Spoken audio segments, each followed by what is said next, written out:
मूर्तिभेद विभागिने व्याप्तदेहाय दक्षिणामूर्तये नमः।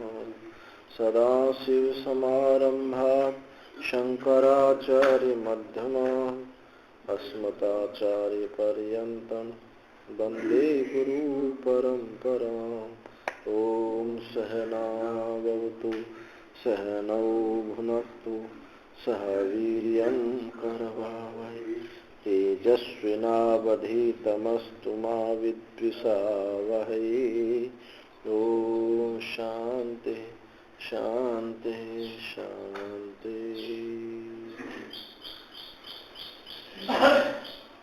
हाँ, 32वां अधिकरण अध्याय 3 के तीसरे पाद का 32वां अधिकरण भूमि जायस्त्वाधिकरण। यहाँ संदेह है जो बृहदारण्यक में वैश्वानर विद्या है, तो वैश्वानर के जो अंश की उपासना करनी चाहिए अथवा समस्त वैश्वानर की उपासना करनी चाहिए, ये संदेह है। वैश्वानर विद्या के अंश की उपासना करनी चाहिए, समस्त विद्या की उपासना करनी चाहिए। तो पूर्व पक्षी कहता है कि अंशों की उपासना और फल भी कथन है, इसलिए उभय की अर्थात समस्त और व्यस्त दोनों उपासना करनी चाहिए। अंगों की भी उपासना करनी चाहिए और विद्या की भी उपासना करनी चाहिए।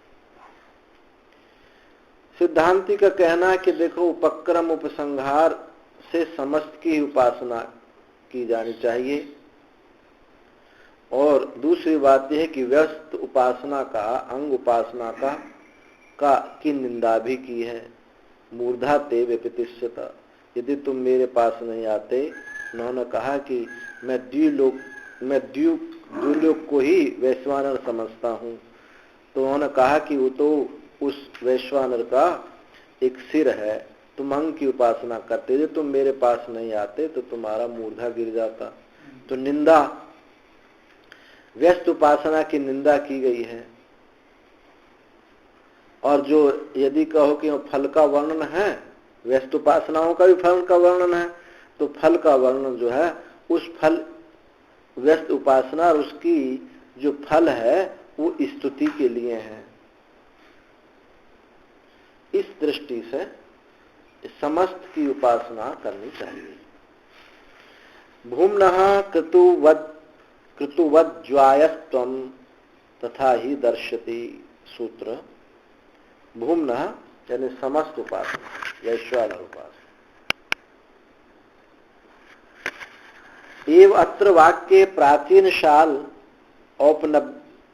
औपमन्यवः इत्यादौ जायस्त्वं प्राधान्येन प्रतिपाद्यत्वम्, प्रधान रूप से ही प्रतिपादन करना चाहिए। न व्यस्त उपासना नाम, व्यस्त उपासना पर नहीं करना चाहिए। कृतुवत दृष्टांत दिया, उसमें दर्श पौर्णमासादे कृतो हो यथा सांग प्रधानस्य एकस्यैव प्रयोगो विवक्षते। एक नित्य अग्निहोत्र होता है, दर्श पौर्णमास, दर्श बोलते हैं अमावस्या को, और पौर्णमास तो है ही है। तो एक पूरे महीना में होने वाला याग का नाम है दर्श पौर्णमास।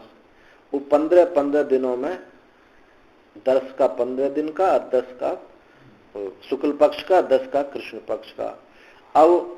अब उसका जो फल प्राप्त होगा, तो एक वो जो है अपूर्व जो प्राप्त होगा, तो दोनों मिलकर के प्राप्त होता है। जबकि दोनों अलग अलग होते हैं, दर्श में अलग, पौर्णमास में अलग, और उनका फल प्राप्त होगा तो एक मास का पूरा 10 पौर्णमास याग का फल उनको अपूर्व प्राप्त होता है। तो उसके में कहा कि उसमें ये जैसे 10 पौर्णमास का ये अलग अलग होते हुए भी एक ही विद्या है, ऐसे ही वैश्वानर में अंग होने पर भी एक ही विद्या है, उसी का उपासना का, वही उपासना करनी चाहिए। 3 प्रकारेण प्राचीन शालादि भी उक्तानि व्यस्त उपासनानि निंदित्वा कैक्येन राज्ञा समस्त उपासनास्य उक्तत्वात् एक वाक्यता श्रुति दर्शति। तो न व्यस्तानापि व्यस्तानापि प्रियाजनादिवत, तो जो प्रियाज आदि व्यस्त हैं उनका कथन नहीं है, वह पूरा दर्श पौर्णमास का ही कथन है। ननु भूमेव जायस्त्वम कथम,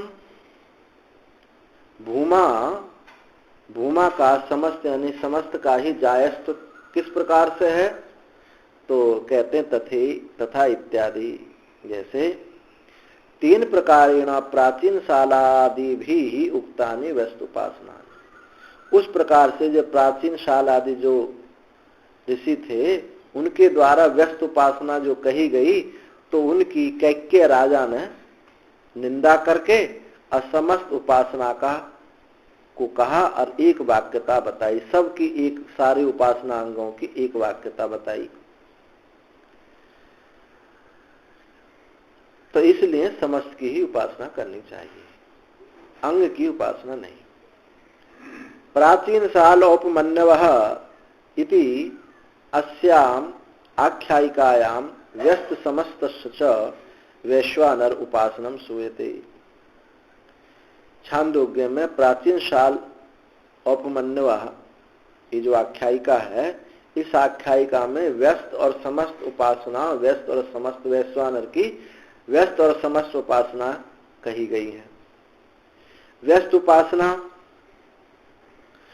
उपासना तावत औपमन्यवः कम त्वम आत्मानम उपाससे इति दिवम एव भगवो राजन नीति होवाच एष वै सुतेजा आत्मा वैश्वानरो यम तम आत्मानम उपाससे।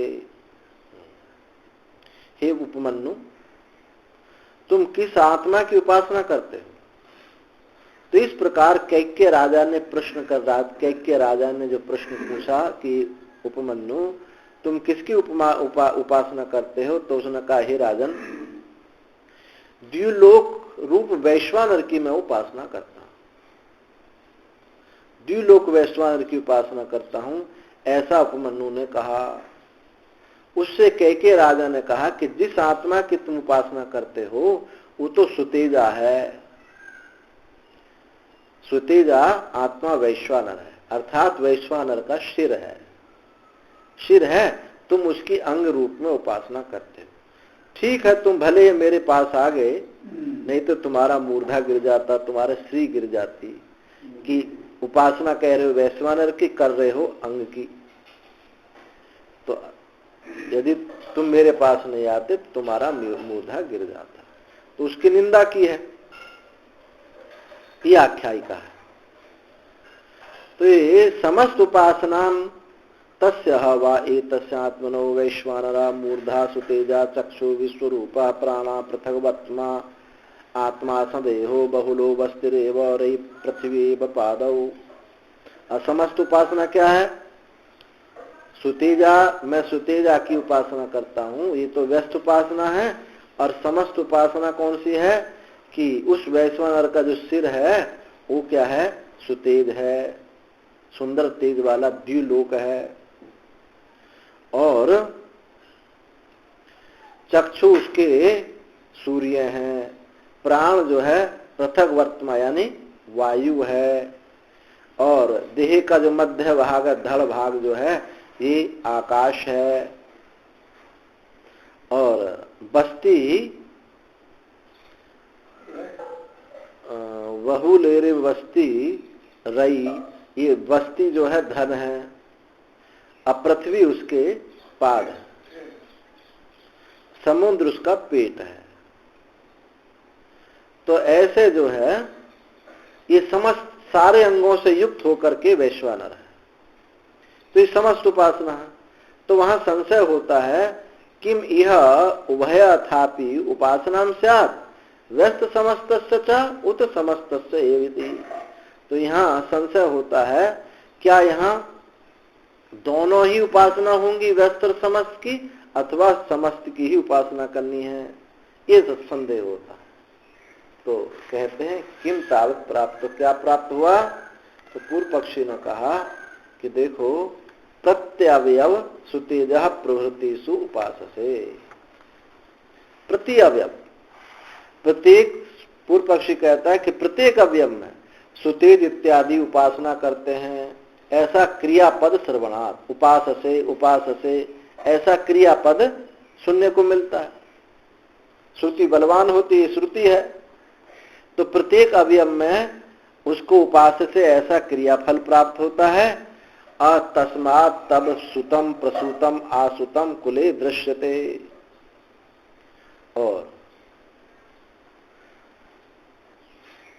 उसके कुल में जो इस प्रकार की उपासना करता है, जो उसके कुल जो सुतेजा वैश्वानर की सुतेजा रूप से उपासना करता है, वो तुम्हारे कुल में सुत प्रसुत और आसुत देखे जाते हैं।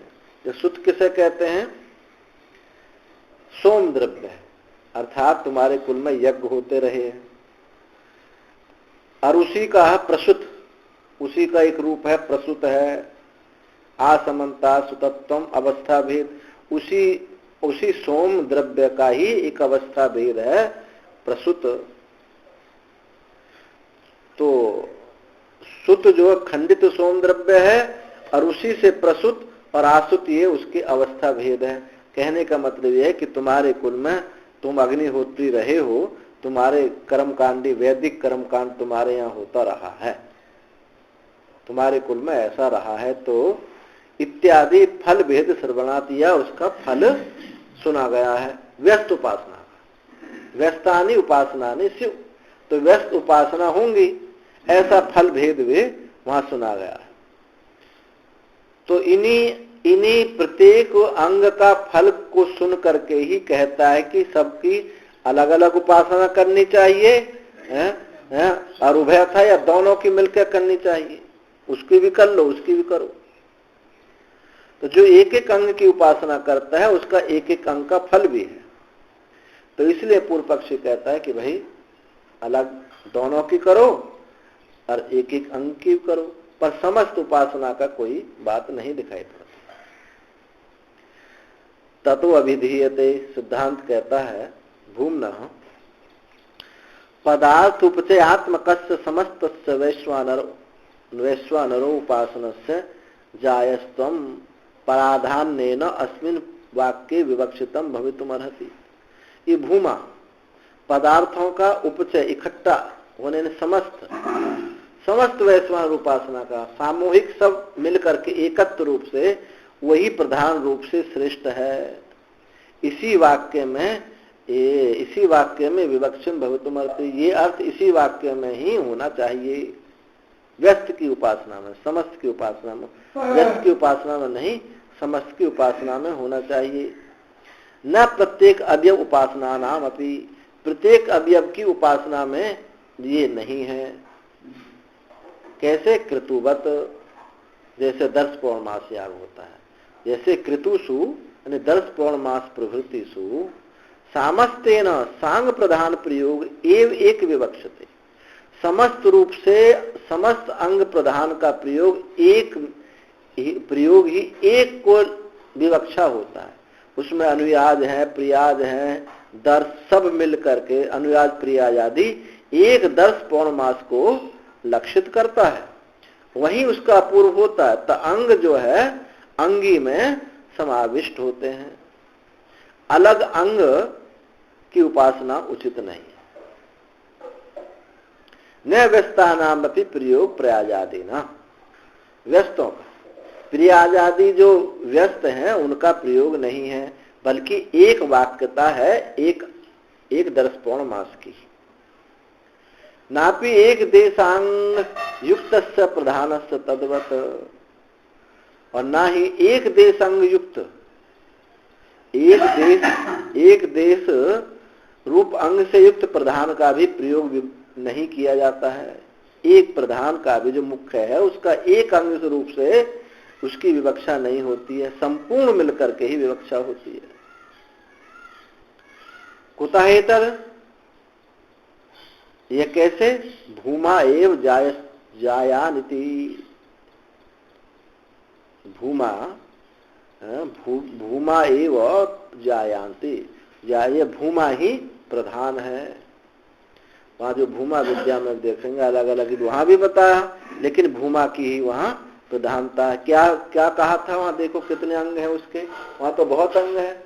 जब नारद जी सनत कुमार के पास गए तो सनत कुमार ने पूछे क्या क्या जानते हो, तो उन्होंने कहा कि नाम से लेकर के प्रारंभ किया, एक एक मैं इसकी उपासना करता हूँ, इसकी उपासना, और फिर पूछते कि इससे श्रेष्ठ क्या है, इससे श्रेष्ठ क्या है, लास्ट में प्राण तक पहुंच गए।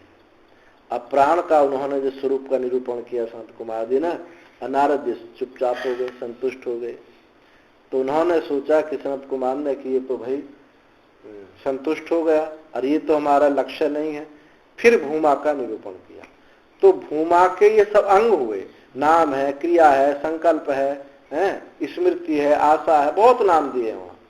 इतनी विद्या पढ़े हुए थे नारद जी, और फिर भी कहा कि मैंने सुना है कि आत्मविद ही शोक से पा जाता है, मैं तो मंत्रविद हूं, आत्मविद नहीं।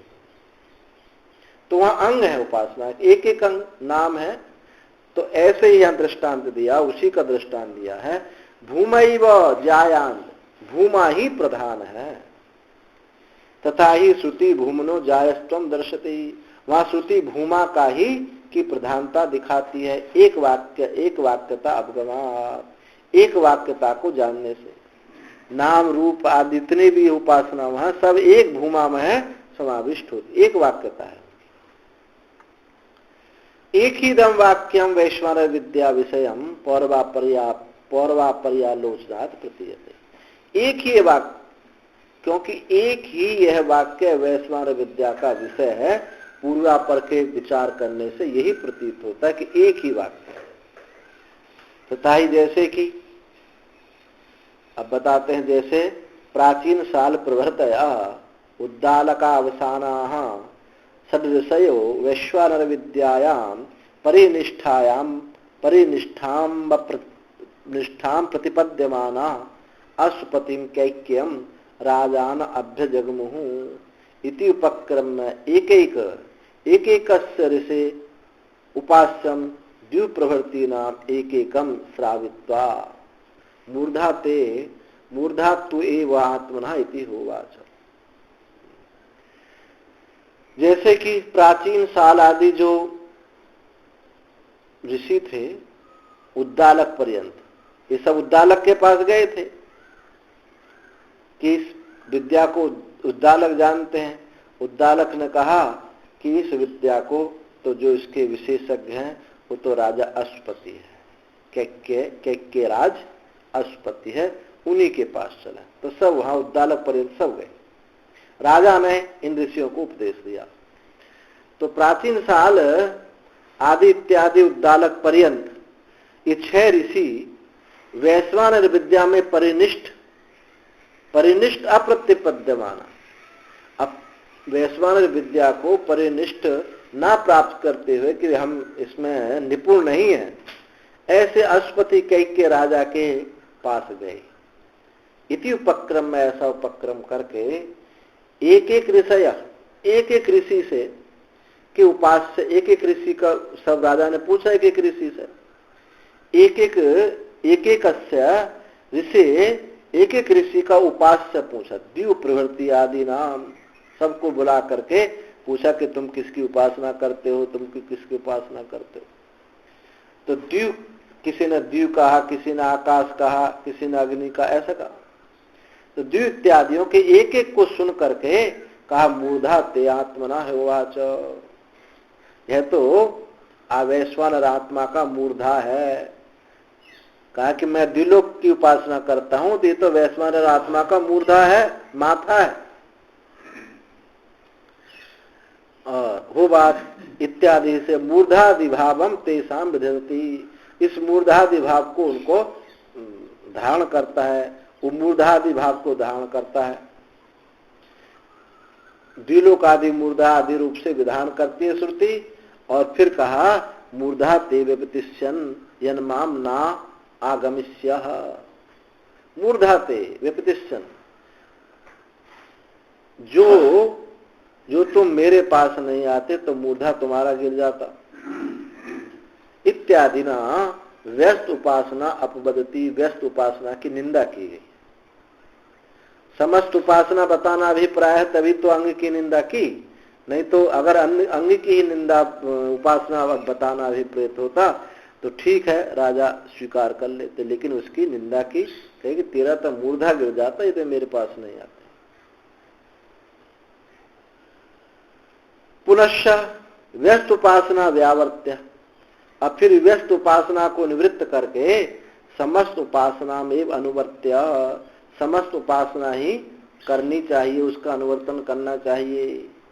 यह सर्वेषु लोकेषु सर्वेषु भूतेषु सर्वेषु आत्मासु अन्नमत्ति, वह सब लोकों में, सब भूतों में, सब आत्माओं में अन्नमत्ति, अन्न खाने वाला है। ये वैश्वानर का स्वरूप बताया। जितने सब हैं ये सब में अन्न खाता है। तो ये समस्त उपासना बताई।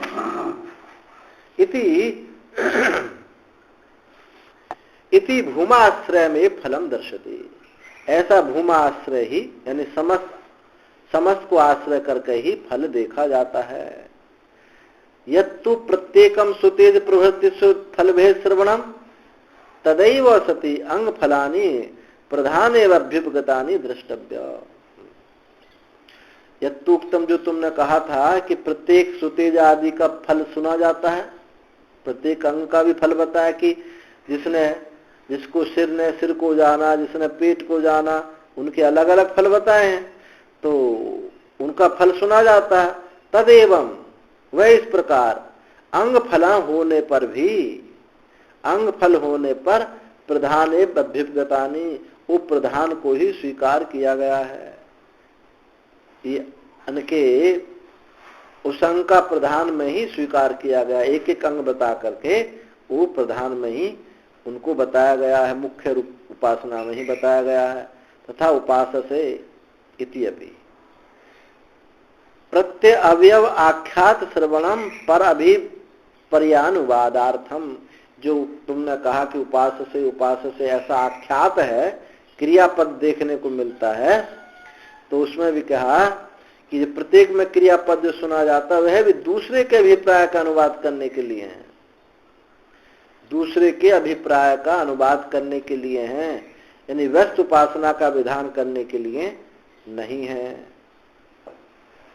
सिर ऐसा है तो दूसरा ऐसा है, यह व्यस्त दूसरा क्या नहीं, वैश्वानर का ही विधान करने के लिए एक अंग का उपास से ऐसा फल किया कि इस अंग की उपासना कराएगा, इस अंग की उपासना कराएगा। एक एक अंग का जो वर्णन किया है इस समस्त उपासना के अनुवाद के लिए है, समस्त उपासना करने के अभिप्राय से है। न वस्तु उपासना विधानार्थम, वस्तु उपासना के विधान के लिए नहीं है। तस्मात् समस्त उपासना पक्षे व श्रेया, इसलिए ये बात ही ज्यादा श्रेयस्कर है कि समस्त की ही उपासना करनी चाहिए, अंग की उपासना नहीं करनी चाहिए। अब इसमें एक देशी मत है, वो कहता कि चित्तु, कोई एक देशी कहता है यहाँ समस्त उपासना पक्षम जायांस प्रतिष्ठाप्य जायस्त वचनादेव किल वस्तु उपासना पक्षम सूत्रकार अनुमन्यते। कोई ऐसे हैं, एक देशी मत जो है, इस अधिकरण में समस्त उपासना का फल अधिक श्रेष्ठ है और ऐसा स्थापन करके जायस्व कथन से व्यस्त उपासना पक्ष भी सूत्रकारों को अनुमत है कि श्रेष्ठ तो समस्त उपासना का फल है और अंग का फल भी थोड़ा बहुत है। हाँ, ऐसा लेकिन नहीं है, वो भी है, उसको भी स्वीकार करना चाहिए। समस्त उपासना जायस्त को उसकी श्रेष्ठता स्थापित करके तु वचन जायस्तु वचन से व्यस्त उपासना पक्ष भी सूत्रकारों को मान्य है, ऐसी कल्पना करते हैं। तो सिद्धांत कहता है कि यहाँ ऐसा उचित नहीं है। यदि वही होता तदयुक्तम, वहां भी थोड़ा सा अंग में भी थोड़ा अभिप्राय होता कि इसको भी कर लिया जाए, तो एक वाक्यागत सत्याम वाक्य भेदनस्य अन्यायत्वा, तो एक वाक्य गति होने पर वाक्य भेद कल्पना उचित नहीं है। एक ही वाक्य में दो वाक्य का फल बनाओ तो उचित नहीं है, इसको वाक्य भेद बोलते हैं। एक वाक्यता होने पर वाक्य भेद की कल्पना उचित नहीं है। और भी कहा मूर्धा ते व्यपतिष्ठन्, यदि व्यस्त को थोड़ा बहुत करने के लिए बात कही जाती तो ये नहीं कहा जा तेरा मूर्धा गिर जाता। भैया सिर गिर जाए किसी का तो फल प्राप्त हो रहा है या अनर्थ हो रहा है। मूर्धा ते व्यपतिष्ठत् इत्यादि निंदा वचन विरोधा, इस वाक्य इस निंदा वचन का विरोध होता यदि थोड़ा भी वो अंग की उपासना को थोड़ा बहुत भी महत्व दिया जाता। और स्पष्टे च उपसंहारस्थे समस्त उपासना अवगमे तद्भावस्य पूर्व पक्षे वक्तुम अशक्यत्वात्, और समस्त उपासना के ज्ञान के स्पष्टता में उपसंहार हुआ है। स्पष्टे च उपसंहारस्थे समस्त उपासना के बोध स्पष्टता में ही उपसंहार हुआ है। तद अभावस्य पूर्व पक्षे वक्तुम अशक्यत्वात्, और यदि उसका अभाव कहते हैं समस्त उपसंहार में समस्त जो है समस्त उपासना का ही बोध स्पष्ट है, ऐसी अवस्था में पूर्व पक्ष में उसका अभाव नहीं कहा जा सकता। उसका अभाव माने समस्त उपासना का। पूर्व पक्ष में उस अभाव यानी समस्त अभाव का यानी व्यस्त उपासना का कहो या समस्त उपासना का अभाव नहीं कहा जा सकता है।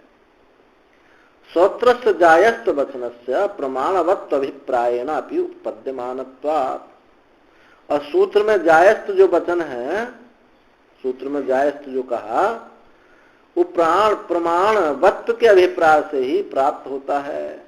सूत्र में जायस्त वचन प्रमाणत्व के अभिप्राय से कहा है, इसलिए व्यस्त उपासना ना समस्त उपासना ही करनी चाहिए। अब आगे का अधिकरण शब्दादि भेद अधिकरण। तो यहां संदेह है कि सांडिल्य दहर आदि उपासनाएं अभिन्न है या भिन्न है। ये छांदोग्य में सांडिल्य विद्या है, छांदोग्य में सांडिल्य विद्या और मधु विद्या आदि का पाठ है। वैसे अन्य शास्त्रों में भी है, वैश्वाये बृहदारण्यक में भी है। तो तत्पूर्व अधिकरण के समान समस्त उपासना की श्रेष्ठता होने से वेद्य ब्रह्म के एक होने से विद्या अभिन्न है, ऐसा यह सिद्ध हुआ। जैसे अभी आपने बताया कि समस्त उपासना ही श्रेष्ठता है, इस अधिकरण में पूर्व अधिकरण में श्रेष्ठ उपासना ही समस्त उपासना ही की श्रेष्ठता होने से, क्योंकि वेद्य ब्रह्म उनका एक है, तो सभी विद्या अभिन्न है ऐसे सिद्ध हुआ। तो ये पूर्व पक्षी हुआ कि सांडिल्य विद्या मधु विद्या आदि के जो पाठ है, तो सांडिल्य धार आदि विद्याएं ये अभिन्न है या भिन्न है, ऐसा संदेह होने पर पूर्व पक्षी कहता है समस्त उपासना के श्रेष्ठ होने से और ब्रह्म का ऐक्य होने से उपासनाएं भिन्न नहीं है, ये सांडिल्य विद्या और दहर विद्या। सिद्धांति का कहना है कि प्रकृत में यानी जिसका जो प्रकरण है समस्त उपासना के असंभव होने से और गुण से ब्रह्म का भेद होने से, इस प्रकार अलग अलग उपक्रम करने से धार उपासना ये भिन्न भिन्न है। धार सांडिल्य जो उपासना ये भिन्न भिन्न है। क्यों क्यों क्यों भिन्न है? समस्त उपासना का वह संभव ना होने से और गुण से ब्रह्म का भेद होने से और इनके उपक्रम भी अलग अलग है। इसलिए भले ही वह वेद्य एक हो और विद्या का नाम भी एक हो, लेकिन उपक्रम अलग है। नाम भले उस विद्या का रख दिया हो, लेकिन उनके फल उपक्रम फल और उपसंहार अलग अलग हैं, इसलिए एक विद्या नहीं हो सकती, भिन्न भिन्न। नाना शब्दादि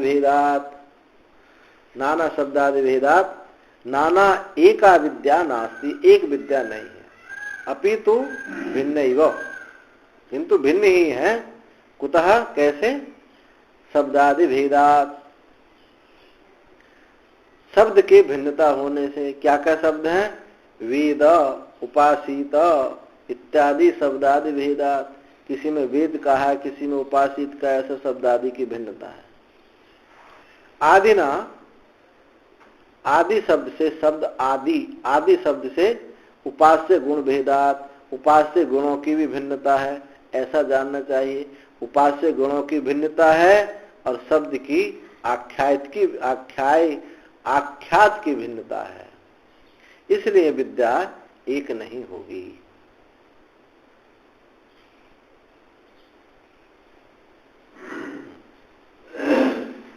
पूर्वस्मिन् अधिकरणे सत्यामपि सुतेजः प्रभृतीनां फल भेद श्रुतौ समस्त उपासनां जायस्ते उक्तम।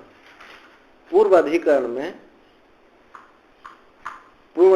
में के होने पर भी सुतेज इत्यादि फल भेद श्रुतौ, पूर्व अधिकरण में सुतेजा आदि भिन्न भिन्न फल की श्रुति का विद्यमान होने पर भी, पूर्व अधिकरण में जो फलश्रुति की प्रत्येक अंग की अलग अलग फलश्रुति थी, तो सुतेजा इत्यादियों की फलश्रुति के होने पर भी समस्त उपासना श्रेष्ठ है, ऐसा कहा गया था। अरे प्रत्येक अंग का अलग अलग फल होने पर भी समस्त उपासना को श्रेष्ठ बताया गया था। अतः प्राप्ता बुद्धि अन्यायपि भिन्न श्रुति नाम उपासना ने समस्य उपास्यन्ते इति। इसलिए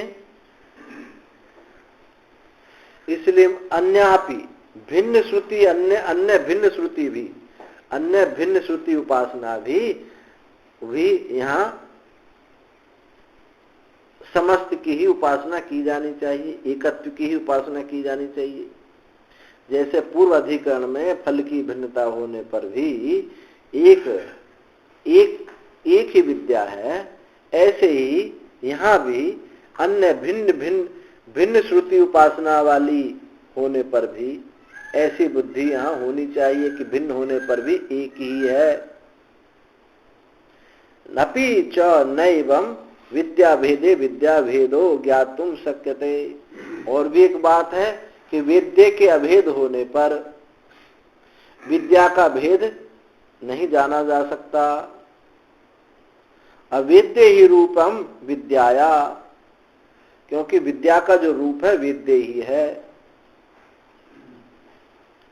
वेद्य जो है वही विद्या का रूप है। जैसे कि याग का रूप क्या है? द्रव्य देवता। क्या किससे आहुति लगनी है और किसको लगनी है? तो याग का जो स्वरूप है द्रव्य देवतात्मक है, ऐसे विद्या का जो रूप है वेद्य रूप है। वेद्यस्य एकः एव ईश्वरः श्रुति नानात्वेपि अपगम्यते।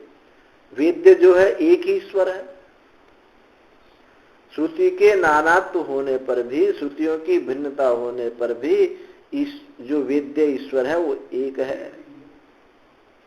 मनोमय प्राण शरीर कम ब्रह्म खम ब्रह्म सत्य काम सत्य संकल्प इत्यादि। अभी पूर्व पक्षी कहना है कि देखो एक ही ईश्वर की उपासना है, एक ही ईश्वर के लिए है।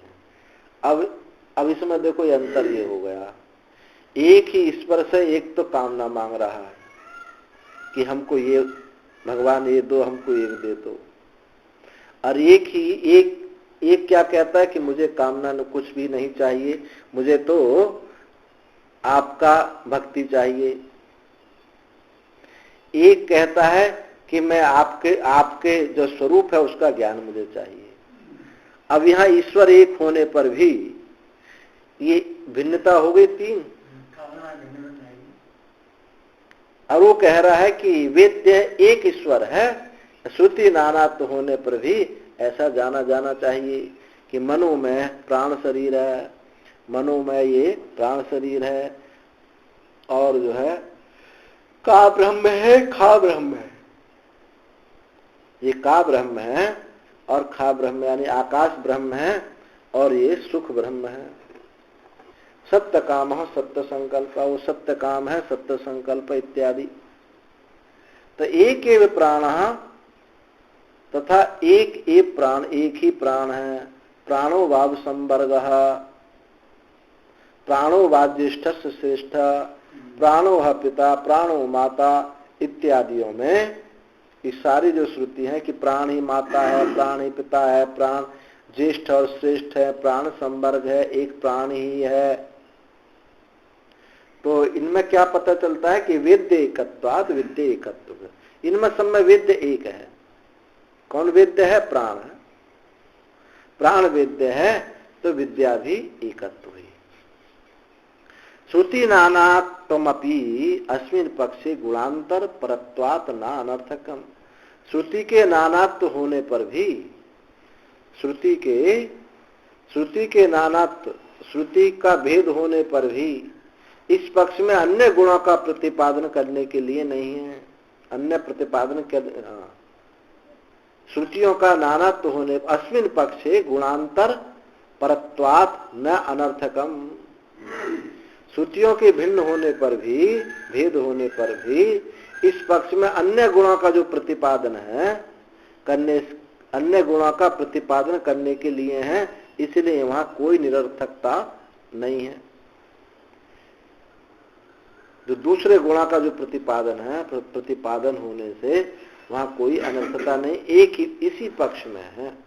इसलिए स्वयं पर शाखा भेद एक वेद्य व्यापाश्रयम, इसलिए अपनी और दूसरी विहित, अपनी और दूसरों की शाखाओं में जो विहित एक वेद्य के आश्रय होने से गुण समूह का उसी में उपसंहार करना चाहिए। इसलिए विद्या कार्त्स्न्याय, विद्या की पूर्णता के लिए उसी गुणों का उसी में उपसंहार कर लेना चाहिए, क्योंकि अपनी शाखा हो या दूसरे की शाखा हो, उनमें विद्या एक है, इसलिए एक ही विद्या होनी चाहिए। दहार विद्या, सांडिल्य विद्या एक ही होनी चाहिए। एवं प्राप्त, इस प्रकार प्राप्त होने पर सिद्धांति कहता है कि नाना इति, ये विद्या भिन्न भिन्न ही है। विद्या भेदेपि एवं जातीय विद्या भिन्ना भवितुम अर्हति। विद्या के एक होने पर भी इस प्रकार की जो विद्या है वो भिन्न भिन्न ही होने के योग्य हैं। कुतः? क्यों? शब्दादि भेदात, शब्द का भिन्नता है, क्योंकि कोई कामना के लिए करता है, कोई जानने के लिए करता है, कोई किसी को मारने के लिए करता है, हाँ, कोई मारण उच्चाटन के लिए है, कोई जानने के लिए है, कोई प्रेम करने के लिए है। तो इसलिए शब्दादि भेदा, शब्द आदि की भिन्नता होने से भवती ही शब्द भेदा, क्योंकि शब्द भेद होता है। कैसे होता है? वेद उपासित सकृतुम कुर्वीत, जानता है, भावना करता है, कर्म करता है इत्यादि। तो शब्द भेदस्य कर्म भेद हेतु, कर्म भेद का हेतु क्या है? शब्द भेद। जो कर्म की भिन्नता है वो किस वजह से हुई है? शब्द की भिन्नता से। किसने कहा कि यजेत स्वर्ग कामो यजेत, तो स्वर्ग की कामना के लिए, तो कर्म भेद का हेतु शब्द भेद है, ऐसा जाना गया। पुरस्तात् शब्दांतरे वाक्य भेद, और पुरस्तात् दूसरे शब्दांतर में भी कर्म भेद है। भिन्न शब्दों की भिन्नता होने में कर्म भेद है। ये बात कहाँ कहेगी? पुरस्तात्, यानी पूर्व मीमांसा। साधन तो बढ़िया काम उनका उपयोग ऐसा नहीं है। वेद में जो सकाम याग है, जिनमें हिंसा भी है, वो सब प्रयोजन वाले हैं। वेद का एक बिंदु भी, एक निपात भी, एक निपात जिसको हम कहते हैं अर्थहीन निपात, अर्थहीन निपात कहते हैं, तो वो अर्थहीन निपात भी वेद में नहीं होता। हमारी समझ नहीं है, उसको समझ पा रहे हैं, पर एक बिंदु भी व्यर्थ नहीं, कहीं न कहीं उसका प्रयोजन हो जाता है। अब सकाम याग है, बलि आदि काम है, अब जैसे अभिचारण है, मारण है, उच्चाटन है, इनका भी उपयोग है। और ये विद्या के लिए उपयोग उनका हो सकता है। अब शत्रु परास्त परेशान कर रहे हैं, ऐसी सामर्थ्य है नहीं, तो उनको मार करके अपना लगो, परमात्मा की प्राप्ति में लगो, तो ये उसका उपयोग हो जाए। अब इसने किसी ने दुश्मनी बनाने के लिए किया तो उसका संसारी हो गया, वो अलग बात है। तो पुरस्तात शब्दांतरे, शब्दों की भिन्नता में कर्म भेद है, ऐसा पुरस्तात यानी पूर्व मीमांसा में कहा गया है। कृतानुबंधनात्, कृत अनुबंधत्वात्, कृतानुबंधत्वात्, ये पूर्व मीमांसा में कहा कि कृतानुबंधत्वात् शब्दांतर होने पे क्रिया की भावना का भी भेद है। शब्द की भिन्नता होने से क्रिया की भावना का भी भेद हो जाता है। ये पूर्व मीमांसा का कोई वाक्य है, कृतानुबंधत्वात्। आदि ग्रहणात् गुणादयोपि यथा संभव भेद हेतुवः योजितव्या। जो शब्द में, सूत्र में नाना शब्द आदि भेदात, आदि शब्द जो कहा था, तो आदि के ग्रहण करने से गुण आदि भी यथा संभव भेद के हेतु जोड़ने चाहिए। उन गुणों से भी भेद की भिन्नता है। ननु वेद इत्यादिषु शब्द भेद एव अवगम्यते न यजति इत्यादि बद अर्थ भेद सर्वेषाम् एव एतेषां मनोवृत्त्यर्थत्वात् अभेदात् अर्थांतर संभवात् च कथम तत्कथम शब्द भेदात् विद्या भेदात्।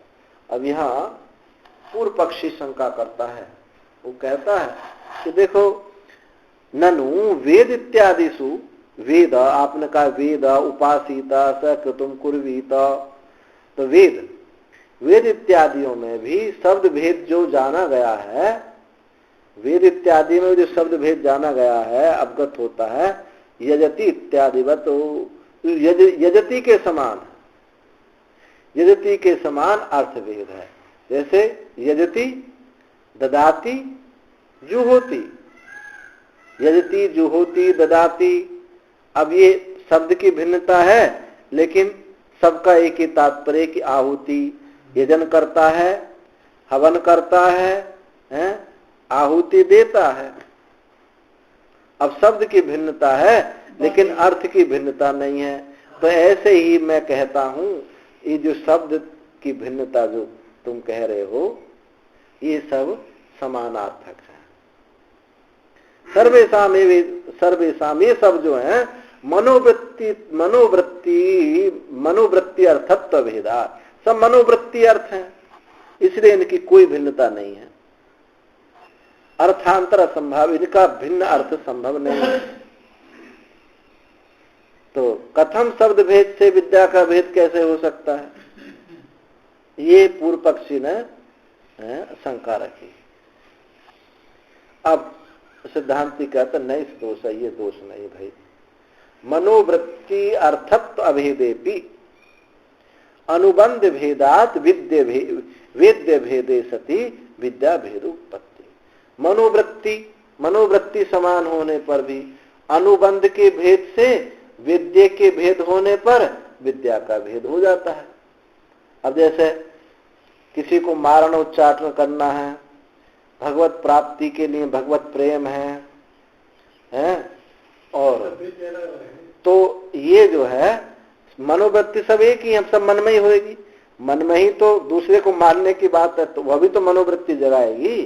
अब भगवत प्रेम वो भी मनोवृत्ति रूप होएगा, परमात्मा को जानने वो भी मनोवृत्ति है। मनोवृत्ति समान होने पर भी अनुबंध भेद है।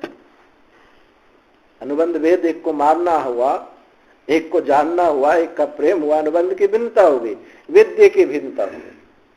अब अनुबंध के भेद से वेद्य भेद होने पर विद्या का भी भेद होगा। एक मारण विद्या हो गई, एक प्रेम विद्या हो गई, एक ज्ञान विद्या, जानने के लिए। एकस्यापि ही ईश्वरस्य उपास्यस्य प्रति प्रकरण व्यावृता गुणा शिष्यन्ते। एक साथ, क्योंकि एक ईश्वर का, एक उपास्य ईश्वर का भी प्रति प्रकरण, प्रत्येक प्रकरण में व्यावृता गुणा शिष्यन्ते, भिन्न गुण ही जाने कहे जाते हैं। एक ही उपास्य ईश्वर के प्रत्येक कर्ण में भिन्न भिन्न गुण कहे जाते हैं। तथा एकस्यापि प्राणस्य तत्त तत्त उपास्याभेदेपि अभेदेपि अन्य दृग गुणों अन्यत्र उपासितव्य अन्य दृग गुण अन्यत्र इति एव अनुबंध भेदात्। एक ही प्राण के, वैसे एक ही प्राण के उन उपास्य के अभेद होने पर भी, सब जगह उपास्य एक ही प्राण उपास्य है, एक प्राण के उपास्य के अभेद होने पर भी अन्य दृग गुणों अन्यत्र उपासितव्य, एक गुण एक जगह ही उपासना किए जाते हैं, अन्यत्र को दूसरे गुण दूसरे जगह उपासना किए जाते हैं। ऐसे अनुबंध का भेद है। अनुबंध के भेद होने से विद्या वेद्य भेद, वेद्य का भेद होगा और वेद्य के भेद होने पर विद्या का भेद जाना जाता है। न चात्र एको विद्या विधि इतरे गुण विधय इति शक्यम वक्तुम। यहाँ एक विद्या विधि और दूसरी गुण विधि, यहाँ एक विद्या विधि है दूसरी गुण विधि कहने के लिए शक्य नहीं है। एक विद्या विधि है इसमें कहा जाए और एक गुण विधि है, ऐसा नहीं कहा जा सकता है। विनिगमनायाम हेतु अभाव, इस युक्ति में कोई हेतु नहीं है कि एक विद्या विधि है एक गुण विधि है, इसमें कोई हेतु नहीं है।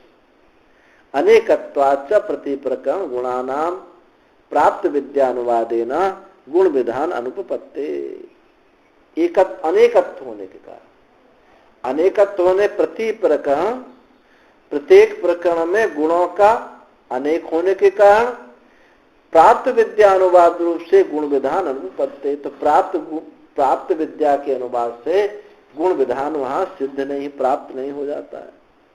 प्रत्येक प्रकरण में गुणों का अनेक है। ऐसे प्राप्त विद्या, एक का विद्या वहां ऐसा नाम दिया, यहाँ भी नाम वही दिया, तो प्राप्त विद्या के अनुवाद से उनके गुण विधान को एक नहीं कहा जा सकता। जैसे एक का नाम एक जो है हंसरामगढ़ी के हैं और एक जो है नारखी के हैं, दोनों का नाम एक है। एक मोहन हंसरामगढ़ी के, एक नारखी के हैं। अब एक नाम होने से एक आदमी नहीं हो जाते, दोनों के गुण अलग अलग हैं, दोनों के अनुबंध अलग अलग हैं। एक जो है ब्राह्मण है एक क्षत्रिय है, दोनों के गुण अलग अलग, दोनों का प्रयोजन अलग अलग है, दोनों के कर्म अलग अलग हैं। तो ऐसा नहीं कि प्रत्येक प्रकरण में गुणों की अनेकता होने से प्राप्त विद्या के अनुवाद से गुण विधान की सिद्धि नहीं हो सकती। न च अस्मिन् पक्षे समाना संतः सत्य कामादयो गुणाः असकृत श्रावितव्या। इस पक्ष में भी समान होते, सत्य काम आदि गुण समान होते हुए भी, इस पक्ष में भी सत्य काम आदि गुण समान होते हुए सकृत श्रावितव्या, वो अनेक बार श्रवण कराना वहां उचित नहीं होगा।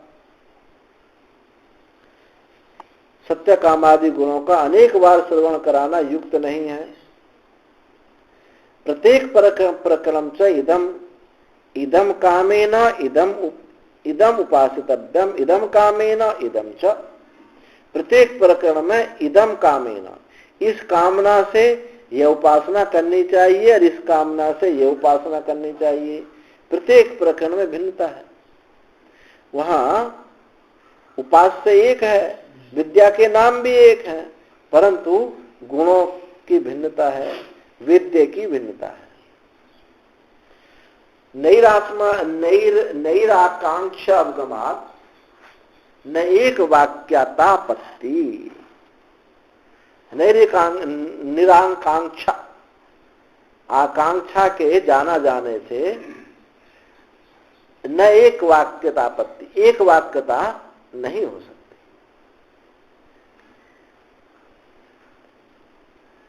आकांक्षा उनकी भिन्न भिन्न है, दोनों की भिन्नता भिन्न भिन्न है, तो दूसरे तो ऐसे जो है उन उपासनाओं में निराकांक्षता ज्ञात होने से एक वाक्यता नहीं होती, उनकी आकांक्षा अलग अलग है, इसलिए एक वाक्यता नहीं हो सकती है।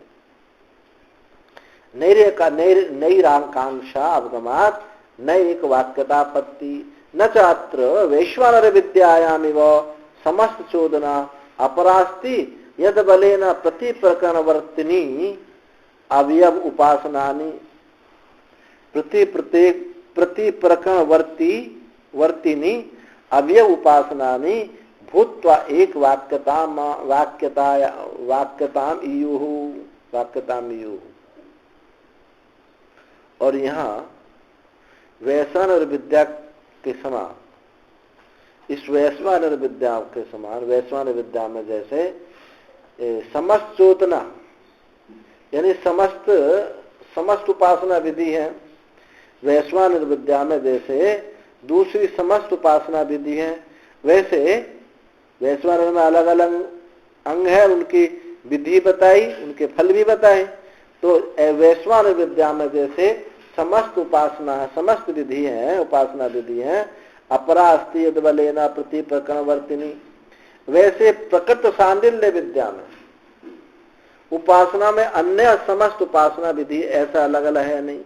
जैसे वैश्वानर में अलग अलग अंग होकर के उनके अलग अलग फल बताए, उनकी निंदा की गई है, समस्त की उपासना की गई, ऐसे जो दूसरी उपासना है सांडिल्य विद्या, उसमें अन्य समस्त उपासना इस प्रकार से विधि नहीं है। अवयव उपासना भूतवा एक वाक्यता में हो, जिसके बल के प्रत्येक प्रकरण में आई हुई अवस्था उपासना एक वाक्यता को मानी जाए। जैसे वैश्वानर विद्या में अलग अलग विधि है, उपासना है, और वो एक वाक्यता उनकी है, ऐसी सांडिल्य आदि उपासना में अन्य समस्त विधि नहीं है, और जिसके बल से प्रत्येक प्रकरण में आई अभी उपासना एक वाक्यता को प्राप्त हो जाए। विद्या एकत्व निमित्ते च विद्या एकत्व सर्वतः निरंकुशे प्रतिभिज्ञमाने प्रतिज्ञायमाने। वेद्य एकत्व निमित्ते, वेद्य के एक होने से विद्या एक है, वेद्य के एक होने से विद्या एक है, तो सर्वत्र निरंकुशे प्रतिभिज्ञमाने। वेद्य के एक होने से विद्या एक है, ऐसा सब विद्याओं में ये जो है प्रतिबंध रहित प्रतिज्ञा की जाए तो समस्त गुणों का उपसंहार जो अशक्य होगा उसकी प्रतिज्ञा की जाएगी। यानी इनका कहना यह है कि वेद्य के एक होने से विद्या एक है, ऐसा सब विद्याओं में बिना रोक टोक के ये प्रतिज्ञा की जाए तो समस्त गुणों का उपसंहार जो है एक जगह नहीं हो सकता, जो अशक्य है उसकी प्रतिज्ञा की जाएगी। इसलिए सृष्टि उच्चते अच्छी बात तो यही है कि नाना शब्दादि भेदा, नाना शब्दादि सूत्र है, शब्दादि भेद होने से विद्या की भिन्नता है। स्थिते च एतस्मिन् अधिकरणे वेदांत प्रत्यय इत्यादि द्रष्टव्यम। इस अधिकरण में भी सर्व वेदांत जो उपासना है, सर्व वेदांत प्रत्ययों का भी इसी प्रकार से देखना चाहिए। सर्व वेदांत प्रत्यय जो अधिकरण है पीछे आया है, सर्व वेदांत प्रत्ययम इत्यादि अधिकरण देखना चाहिए। विद्या की भिन्नता है। अब आगे कहते हैं विकल्पाधिकरण। यहाँ क्या बता रहे हैं कि अहंग्रह उपासना में अनियम है, अर्थात यथेष्ट उपासना करनी चाहिए या विकल्प है, ये संदेह है। अहंग्रह जो उपासना है वो अनियम है, यथेष्ट उपासना करनी चाहिए, करें ना करें ऐसा करें, अथवा विकल्प है। तो पूर्व पक्षी का कहना है कि कोई नियामक ना होने से अहंग्रह उपासनाओं में अनियम ही है, इच्छानुसार अहंग्रह उपासना करनी चाहिए। तो जो अब आगे जो चौथा अध्याय आएगा उसमें सब सगुण निर्गुण उपासना आएंगी फल के रूप में, उनका फल बताने के लिए। तो अनाथ वस्तु में देवता वृत्ति से, अनाथ वस्तु में देवता दृष्टि से संस्कार द्वारा जो उपासना होती है उनको प्रतीक उपासना कहते हैं। और अहंग्र उपासना जो होती है वो उनमें सांडिल्य विद्या, दहर विद्या आदि अहंग्र उपासना में किसी नियामक के ना रहने से इच्छा अनुसार एक या दो या अनेक उपासना करनी चाहिए। और सांडिल्य उपासना, दहर उपासना, अन्य उपासना आदि में से एक ही उपासना कर लें। तो इस प्रकार विकल्प के नियम में कोई प्रमाण नहीं है कि एक कर लें ये ना कर लें, तो इससे अनियम ही प्राप्त होता है, ऐसा पूर्व पक्षी का कहना। देखो भाष्य देखो, विकल्प विशिष्ट फलत्वात्, विशिष्ट विकल्प विशिष्ट फलत्वात्। सिद्धांती ने कहा था इसमें कि विद्या से ही ईश्वर का साक्षात्कार होता है। यह प्रसिद्ध है, इसलिए अन्य की अन्य उपासना निरर्थकता होगी। अन्य की अन्य उपासना की निरर्थकता है और विक्षेप भी है। वे दोनों विकल्प के नियामक है। अतः अहंग्र उपासना में विकल्प है, यथा कामम अनुष्ठान, जैसी इच्छा वैसा नहीं, जैसी इच्छा वैसा कर लो ऐसा नहीं, उसमें विकल्प है कि ऐसा ही करनी चाहिए। तो विकल्प अविशिष्टात् फलत्वात्, विकल्प है न सगुण विद्या नाम विकल्प ये भी युक्त। सगुण विद्या में विद्याओं का विकल्प ही युक्त है। कुतः कैसे? अविशिष्ट फलत्वात्, वेद्य साक्षात्कार लक्षण अभिन्न फलत्वात्, क्योंकि वेद्य साक्षात्कार लक्षण का अभिन्न होने के कारण सगुण विद्याओं का विकल्प ही युक्त है। किससे? कि वेद्य वस्तु के साक्षात्कार रूप जो अभिन्न रूप फल होने से वहां ऐसा अर्थ है। वेद्य स्थिते विद्या भेदे विचारिते किम आसाम इच्छया समुच्चय विकल्पो वा स्यात्। विद्या भेद स्थित होने पर विचार किया जाता है। विद्या भेद के स्थित होने पर ये विद्याओं के उपासक ये विचार किया जाता है कि विद्याओं किम आसाम इच्छाम, कि इन विद्याओं का इच्छा से समुच्चय अथवा विकल्प होगा, अथवा विकल्प ही होगा, नियम से विकल्प ही होगा। विद्या का भेद निश्चित हुआ तो अब यह सगुण विद्या की बात आ रही है, निर्गुण की बात नहीं कही जा रही है। सगुण विद्याओं में विद्या के भेद स्थित सिद्ध होने पर इन विद्याओं के उपासक की इच्छा से समुच्चय होगा या विकल्प होगा या नियम से विकल्प ही होगा, ऐसा विचार करते हैं। तो पूर्व पक्षी कहता तत्र स्थित्वात् तावत् विद्या भेदस्य न समुच्चय नियमे क्वचित् कारणमस्ति। उसने कहा कि स्थित्वात्, विद्या भेद का स्थित होने से न समुच्चय नियम, उसमें समुच्चय नियम ना हो, समुच्चय नियम में कोई कारण नहीं है। समुच्चय नियम, समुच्चय से विद्या, समुच्चय नियम में कोई कारण नहीं है, तो वहां ऐसा समझना चाहिए इच्छा अनुसार ही करना चाहिए।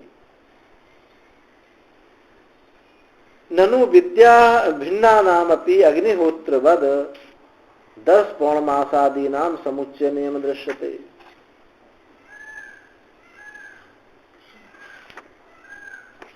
सिद्धांती इसमें शंका करता है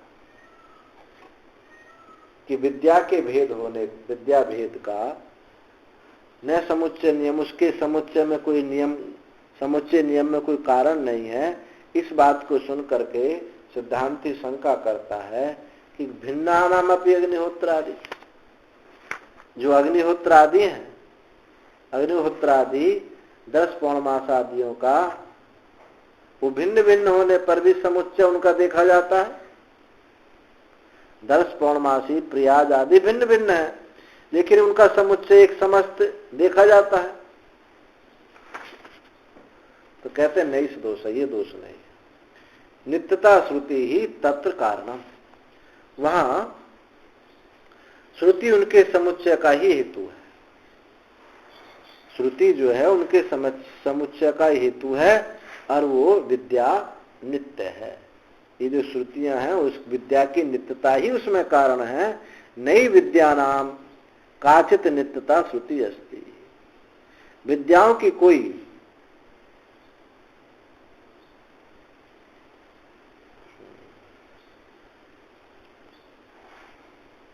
दस पौण आदि नित्य हैं, ऐसी श्रुति उनके समुच्चय का हेतु है। विद्या नित्य है ऐसी कोई श्रुति नहीं है। सिद्धांति कहता है कि विद्या नित्य है यह श्रुति नहीं है। जो नित्यता कही गई है वो तो ये श्रुति उनके समुच्चय का हेतु बताती है। श्रुति उनके समुच्चय में हेतु है, ये है विद्या नित्य ऐसा श्रुति नहीं कहती है। नई विद्या नाम काचित नित्यता श्रुति अस्ति तस्मात् न समुच्चय नियम।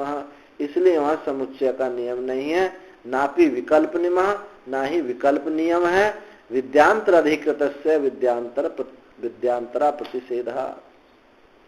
क्योंकि विद्यांतर दूसरे विद्या का जो अधिकारी है दूसरी विद्या में उसका प्रतिषेध होता है। एक विद्या के अधिकारी जरूर नहीं कि दूसरे विद्या में वो अधिकारी हो गई।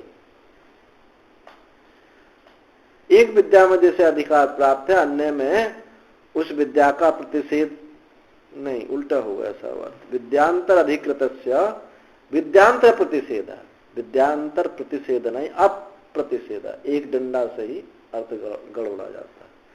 विद्यांतर अधिकृत का जो दूसरी विद्या में जो अधिकारी है वो ऐसा नहीं कि दूसरी विद्या में उसको अधिकार प्राप्त ना हो, उसको भी कर सकता है।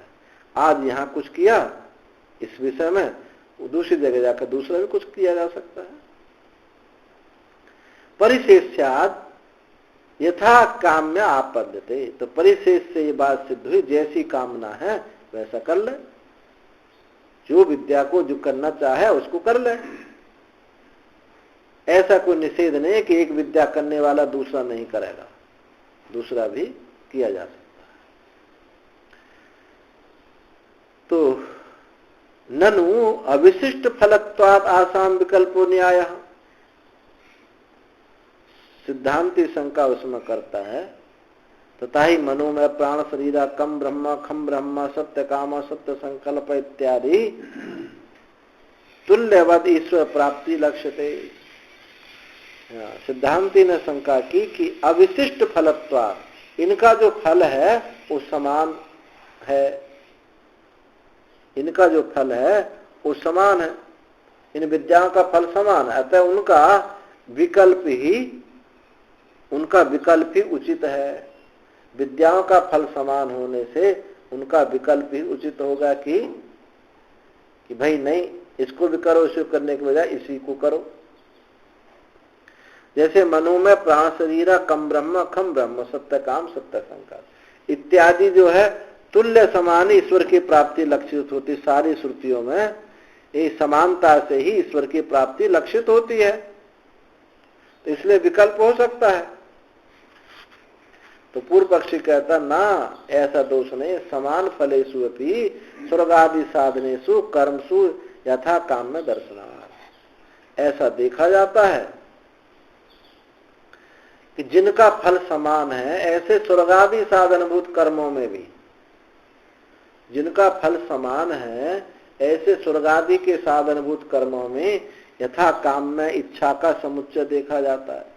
वहां भी फल समान होने पर भी वहां इच्छा देखी जाती है कि मैं इसको कर लूं या इसको कर लूं।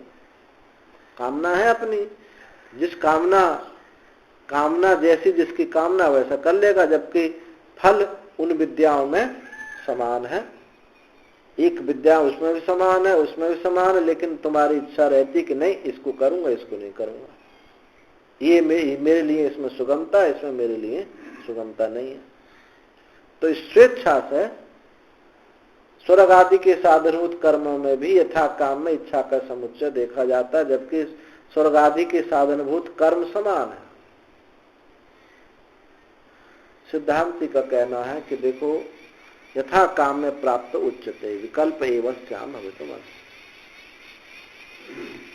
यथा काम में पक्ष के प्राप्त होने पर कहते हैं इन विद्याओं का विकल्प ही होना युक्त है। विकल्प एवेशाम भवितुमर्हति, विकल्प ही होना युक्त है, न समुच्चय कि इसको भी कर लें इसको कर लें, स्वेच्छा नहीं, विकल्प ही होना युक्त है, समुच्चय नहीं। कस्मात कैसे?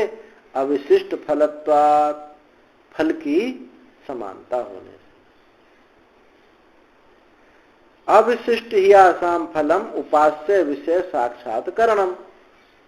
एक केन च उपासनेन साक्षात्कृत उपास्य विषय ईश्वराद द्वितीयम अनर्थकम। इनके फल समान है, इनका जो फल है उनका फल समान है। एक फल है, एक ही उपासना से उपास्य ईश्वर का साक्षात्कार होने पर अन्य उपासना निरर्थक हो जाएगी। एक उपासना में वही ईश्वर है, वही फल है, साधन गुण प्रणाली भी वही है, तो हम अन्य उपासना जो है निरर्थक हो जाएगी। इन उपासनाओं का उपास्य साक्षात करना ही एक फल है, और एक ही उपासना से उपास्य ईश्वर का भी साक्षात्कार होने पर अन्य उपासना निरर्थक हो जाएंगी। अब वो तो दो उपासना कहा रहे, एक ही उपासना हुई। वही वेद्य है, वहां भी वही वेद्य है, प्रणाली भी वही है, वहां भी वही प्रणाली भी है, वही फल वहां है, वही फल वहां। हाँ, तो न प्रणाली भी एक है, तो फिर दो कहाँ गई? अब प्रणाली में अंतर जो हो तो इस स्वेच्छाचार हो सकता है कि भैया इसको नहीं इसको कर लो, स्वेच्छाचार ये हो सकता है कि इसको नहीं इसको। हाँ, वही तो प्रणाली में है, किसी को सुगमता ऐसा है तो इसको कर लो इसको कर लो। पर यहां तो जो कह रहे हैं कोई समानता दिखाई दे रही है, फल भी समान है और अविशिष्ट यासाम फलम उपास्य विषय साक्षात्कार, उपास्य विषय साक्षात जो कार्य है वो भी समान है। एक उपासना से साक्षात्कार किया हुआ उपास्य विषय में ही ईश्वर आदि में दूसरा यदि मानते हैं तो निरर्थक हो जाएगा। असंभव एक साक्षात्करण से समुच्चय पक्ष है, तो समुच्चय पक्ष में साक्षात्करण वहां संभव नहीं है। इसलिए क्या एक को करो, ये नहीं है कि ये भी करो और ये भी करो। समुच्चय माने सबको कर लो, इच्छा अनुसार कर लो, ये भी कर लो ये भी कर लो ये भी कर लो। और जबकि फल उनका समान है, उपास्य उनका समान है, तो ये समुच्चय नहीं विकल्प ही होगा। असंभव साक्षात्कार समुच्चय पक्ष है, तो फिर क्या होगा? असंभव एव साक्षात्करण समुच्चय पक्ष है, समुच्चय पक्ष में साक्षात करना संभव ही नहीं है। और क्या होगा? चित्त विक्षेप को प्राप्त और हो जाएगा, इसको करूं या इसको करूं, इसको करूं या इसको करूं, चित्त में विक्षेपता हुई हो ही उत्पन्न हुई है।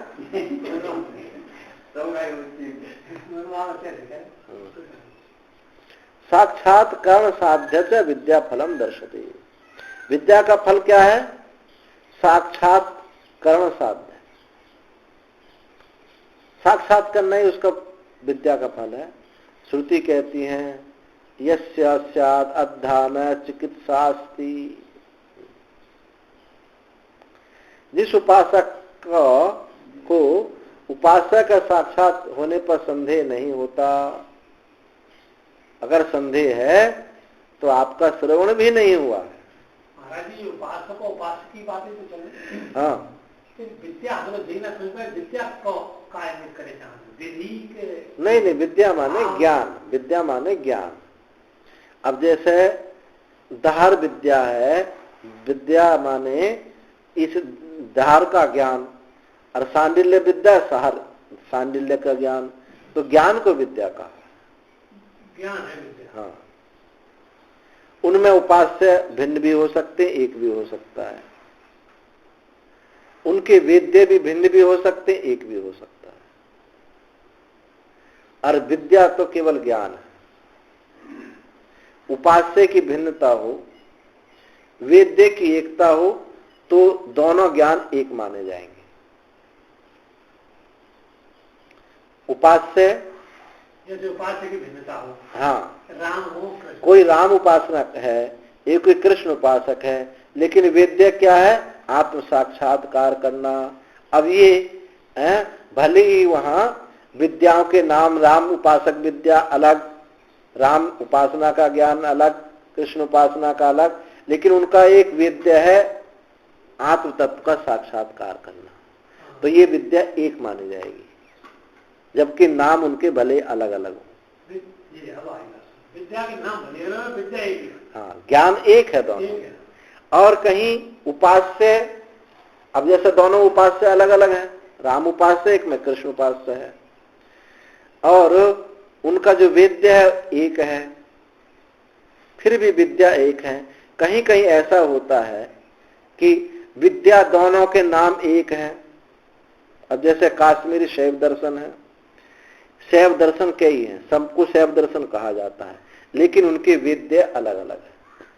अब वो एक नाम कहने से वो एक विद्या नहीं होगी। पाशुपति शैव दर्शन, शैव दर्शन, कपाली शैव दर्शन, ये सब शैव दर्शन है। अब शैव दर्शन कहने मात्र से वो एक विद्या नहीं होगी, सबके विद्या अलग अलग है। उपास्य एक है, सब में शिव उपासक है, उपास्य शिव है, लेकिन वेद्य अलग है, सिद्धांत अलग है। वेद्य माने सिद्धांत, सिद्धांत अलग होने से विद्या के नाम भले एक हो, फिर भी वो अलग अलग विद्या हो जाएगी। उपास्य ऐसा भी हो सकता है, उपास्य अलग हो लेकिन वेद्य एक हो तो भी विद्या एक हो जाएगी। उपास्य एक हो, वेद्य अलग हो तो भी विद्या अलग अलग हो जाएगी।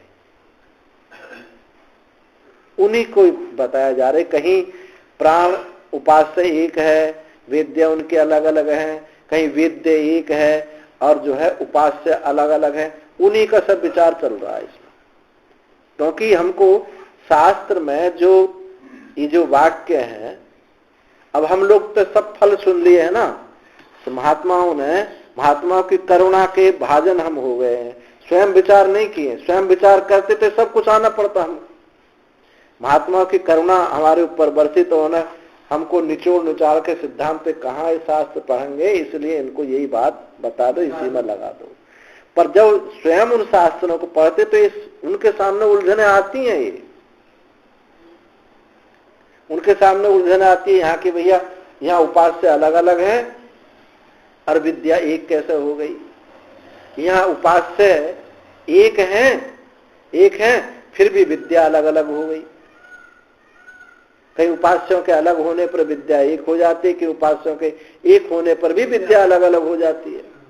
तो ऐसी जो उलझन है, शास्त्र चिंतन करने वालों को शास्त्र की संगति लगाने के लिए। चलो आगे पाठ ऐसे। तो वहां संदेह नहीं करना चाहिए। ये कहा कि जिस उपासक को उपास्य का साक्षात्कार होने पर संदेह नहीं रहता है। अगर संदेह है तो फिर वो विद्या की एकता नहीं होगी। देवो भूत्वा देवान अप्येति, देव होकर के देवताओं को प्राप्त होता है इत्यादि। स्मृत और स्मृति भी है सदा तद्भाव भावितः, वो जैसा जिसकी भावना है उसको उसके साथ एकीभूत हो जाता है इत्यादि।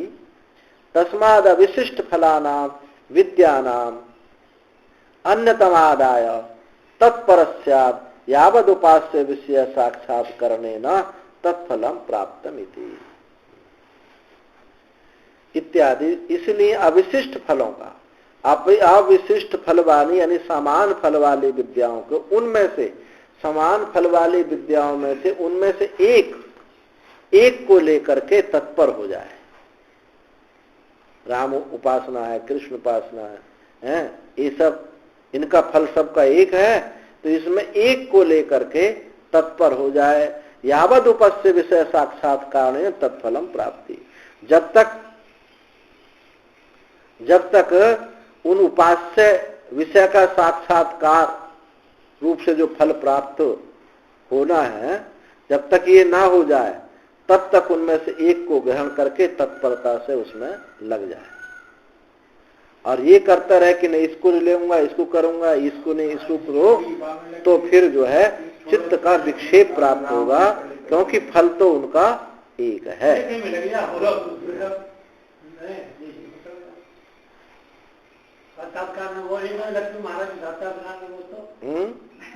तो कोई प्रतिबंध है? हाँ, जब एक में लग के साक्षात्कार नहीं हुआ तो ये भी तो जरूरी नहीं कि दूसरे में लग के हो जाएगा।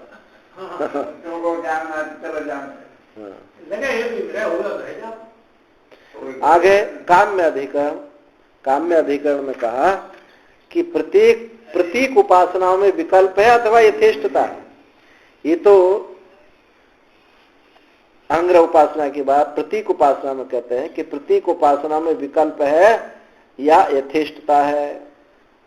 पूर्व पक्षी कहता है कि अंग्रह उपासनाओं के समान साक्षात्कार प्रयोजन होने से यहाँ भी विकल्प ही है कि एक को पकड़ लो, समुच्चय करने की जरूरत नहीं। जैसे अंग्रह उपासना के समान, अंग्रह उपासना में जैसे एक को पकड़ ली, ऐसे ही इन विकल्प प्रतीक उपासनाओं में भी विकल्प कर लो, एक को पकड़ लो। तो सिद्धांति कहता अंग्रह उपासनाओं में देवो भूता इत्यादि साक्षात्कार के लिए जैसे प्रमाण है, वैसे प्रकृति में इस प्रतीक उपासना में कोई प्रमाण नहीं है, क्योंकि प्रतीक उपासना तो फल की भिन्नता है, उनमें तो फल है। इच्छा के अनुसार प्रतीक उपासनाओं का विकल्प या समुच्चय ही युक्ततर है। उनमें विकल्प हो सकता है, समुच्चय इस कर्म के फल को प्राप्त करके इस कर्म को फल को प्राप्त कर लो, इस कर्म के फल को प्राप्त कर लो। यहाँ जो वहां अंग्रह उपासना में तो क्या साक्षात्कार रूप फल एक है और यहाँ साक्षात्कार का फल अनेक है। तो इसलिए यहाँ विकल्प या समुच्चय, प्रत्येक उपासनाओं का विकल्प या समुच्चय ही युक्तर है। एक फल का अभिलाषी है तो एक को पकड़ लेगा, और बहुत सारे फलों का तो उसके लिए समुच्चय भी करे, इसको भी करे, इसको कर दे चाहे इसको कर ले चाहे इसको कर ले चाहे, इस प्रकार का। काम्यास्तु यथा कामम समिच्चिरन न वा पूर्व हेतु अभाव। काम्यास्तु अदृष्ट द्वारा फल हेतु विद्यास्तु, अदृष्ट के द्वारा फल की हेतुभूत जो विद्या है, यानी फल कामना वाली, तो यथा काम स्वेच्छानुसार समुच्चय, वो अपनी इच्छा के अनुसार उसका समुच्चय करे उसका, कि जो अदृष्ट के द्वारा फल प्राप्त होने वाला है उस फल को जैसे उसकी इच्छा उस इच्छा से करे, इसको करना चाहे इसको करे, इसको करना चाहे इसको करे। अविशिष्टस्य अथवा न समुच्चयन, समुच्चय नहीं करना चाहिए। कुतः कैसे? पूर्व हेतु अभाव, इसमें कोई पूर्व हेतु का अभाव होने के कारण। पूर्व हेतु क्या है? अवशिष्ट फल से विकल्प प्रयोजक से अभाव, यहाँ कोई समान फल नहीं है। जो पूर्व हेतु का अभाव माने कोई समान फल वहां नहीं है, सब फलों की भिन्नता है, इसलिए वह समुच्चय हो सकता है। ये करे या ना करे या सबको कर ले। जहां फल एक ही है तो वहां फिर एक ही विकल्प है, एक कोई तत्पर होकर के पकड़ कर लग जाए, दूसरे की तरफ देखे नहीं। अविशिष्टत्वातिथि अस्य प्रति उदाहरणम, इसका जो उदाहरण क्या है? अविशिष्ट फलत्वा, फल की एकता, फल समान होने से। ये पूर्व हेतु का प्रति उदाहरण। संगति क्या हुई इसकी? पूर्व अधिकरण से इस अधिकरण की क्या संगति हुई? अविष्ट फलत्वात्, इससे उसको जोड़ा गया। वहां तो फल समान होने से विकल्प था, और यहाँ अगर फल में भिन्नता हो तो भी विकल्प होगा, तो नहीं होगा। ये संगति हुई। यासु पुनः काम्यासु विद्यासु, फिर जिन काम्य विद्याओं में सा या एतम वायुम दिशाम वत्सम वेद न पुत्रोदम रोदीति स यो नाम ब्रह्मिति उपासते यावन नाम नो गतम तत्रास्य था कामाचारो भवति। ये श्रुति कही। सवा एतम वायु दिशाम वत्सम। जो इस प्रकार की भावना करता है, कैसी कि जो कोई पुत्र का दीर्घ जीवन चाहने वाला है, अपने पुत्र का दीर्घ जीवन चाहने वाला है, तो वो दिशाओं को वत्स बना करके उपासना करे। दिशाएं को वत्स बना करके उपासना करे। जो पुत्र को दीर्घ जीवन चाहता है, उसको यथोक्त गुण वायु को गो रूप से कल्पित दिशाओं को वत्स जानता है कि दिशा जो है ये बछड़ा है। वह पुत्र मान से जो रोदन फिर नहीं करता है। इन दिशाएं क्योंकि अनंत हैं, व्यापक है। अब पुत्र का जीवन भी क्या है, चाहता कैसा है, अनंत जीवन, लंबी जीवन चाहता है। तो दिशाओं अनंत हैं, व्यापक हैं, इसलिए उनको पुत्र की भावना करके, पुत्र दृष्टि करके उनकी उपासना करें। फिर उसको रोना नहीं पड़ता है, यानी पुत्र की दीर्घायु हो जाती है।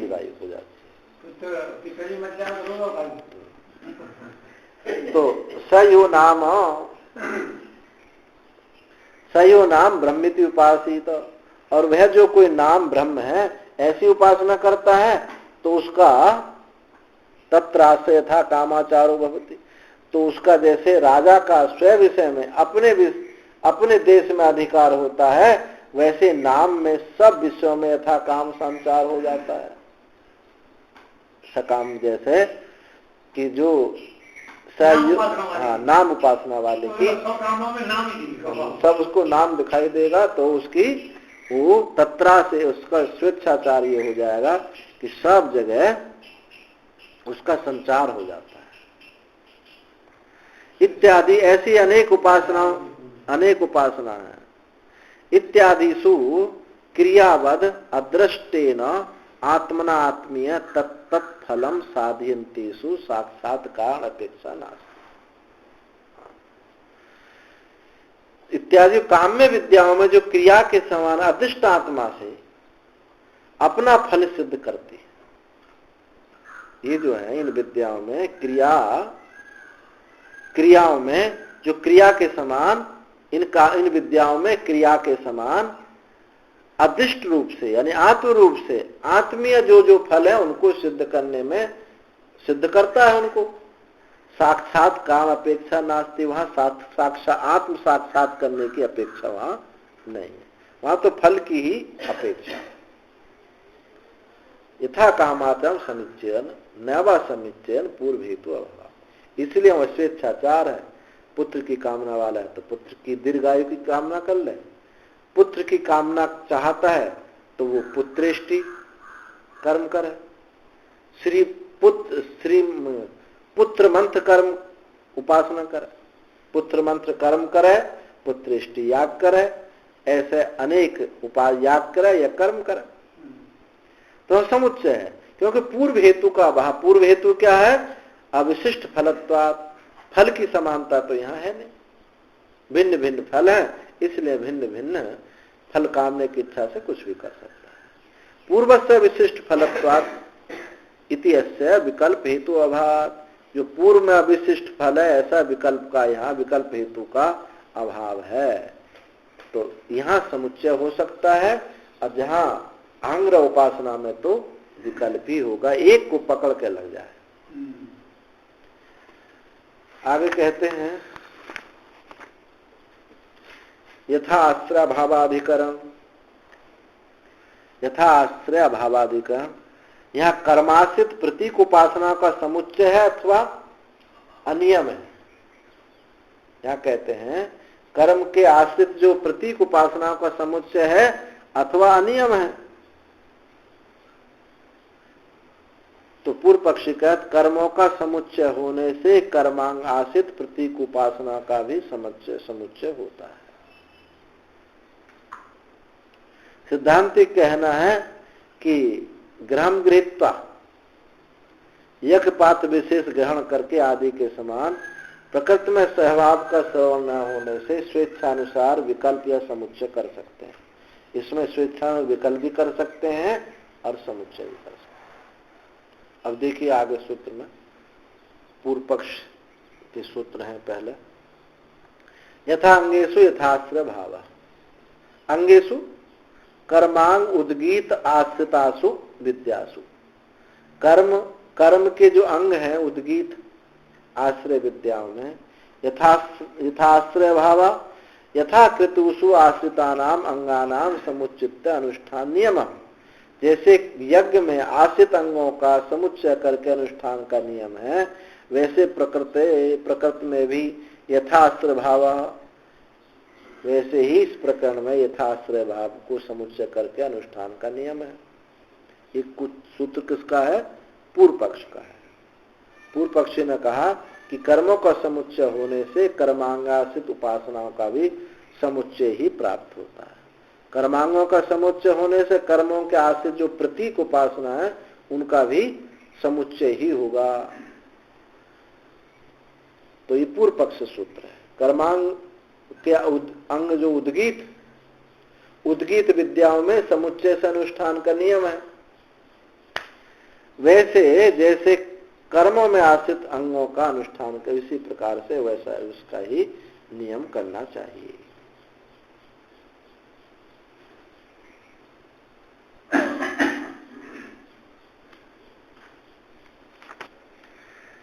कर्मांगेषु उद्गीतादिषु या आश्रिता प्रत्याह वेदत्र विहिता। कर्मांगों में जो उद्गीत आदियों में जो आश्रित उपासना है वो तीनों वेदों में कही गई। कर्मांग उद्गीत आदि आश्रित जो उपासना है वो तीनों वेदों में कही गई हैं। किमते समुच्चय, क्या उनका समुच्चय करना चाहिए अथवा यथा काम स्वेच्छा से करना चाहिए। इति संशय, ऐसा संशय होने पर यथाश्रय भाव इत्याह, उनका यथा काम उनका समुच्चय करना चाहिए, यथा काम स्वेच्छा से अनुष्ठान करना चाहिए। सबको करना चाहिए, एक एक करके सबको करना चाहिए, या स्वेच्छा से करें या ना करें, एक को करें या ना करें। ऐसा संशय होने से कहते आश्रय अनुसार ही उनकी भाव स्थिति है, उनके आश्रय के अनुसार ही भाव स्थिति, कैसा किस में आश्रय है उसी के अनुसार करना चाहिए, ऐसा कहते हैं। यथैव येषाम् आश्रय स्तोत्रादया संभूयः भवन्ति इति प्रत्यापि आश्रय तंत्रत्वात् प्रत्यानाम, जैसे इनके आश्रय स्तोत्र आदि समुच्चय से होते हैं। स्तोत्र है, सनसन है, स्तोम है, ये सब जो है संचय से होते, समुच्चय से होते हैं। इन आश्रय स्तोत्र आदि समुच्चय से, वैसे उपासनाओं में भी समुच्चय से होते हैं। जो हम कर्मांग कर रहे हैं वहां उसमें सनसन, उद्गान, स्तोत्र, स्तोम आदि सब समुच्चय से हैं। एक के बाद एक करना चाहिए। जो उपासना में, जैसे आप उपासना करते हैं, पहले पूजा कर लिया, उसके बाद जप कर लिया, फिर पाठ कर लिया, स्वाध्याय कर लिया, तो समुच्चय से करते हैं ना। जिसने नियम बना लिया अपना, पहले गीता पाठ करेंगे, फिर भागवत पाठ करेंगे, नियम बना लेते हैं, तो समुच्चय सबको एक साथ जोड़ लेते हैं। ऐसे यहाँ समझ लीजिए कि आश्रय के अनुसार उनकी भाव स्थिति है। जैसे इनके आश्रय स्तोत्र समुच्चय से होते हैं, वैसे उपासना भी समुच्चय से ही होती है। क्योंकि उपासना भी तो आश्रय तंत्रत्वात्, प्रत्यानाम, प्रत्यय जो उपासना है वो आश्रय के अधीन है। आश्रय का जो समुच्चय है तो फिर उपासनाओं का भी समुच्चय हो जाएगा, ये पूर्व पक्षी कहता है।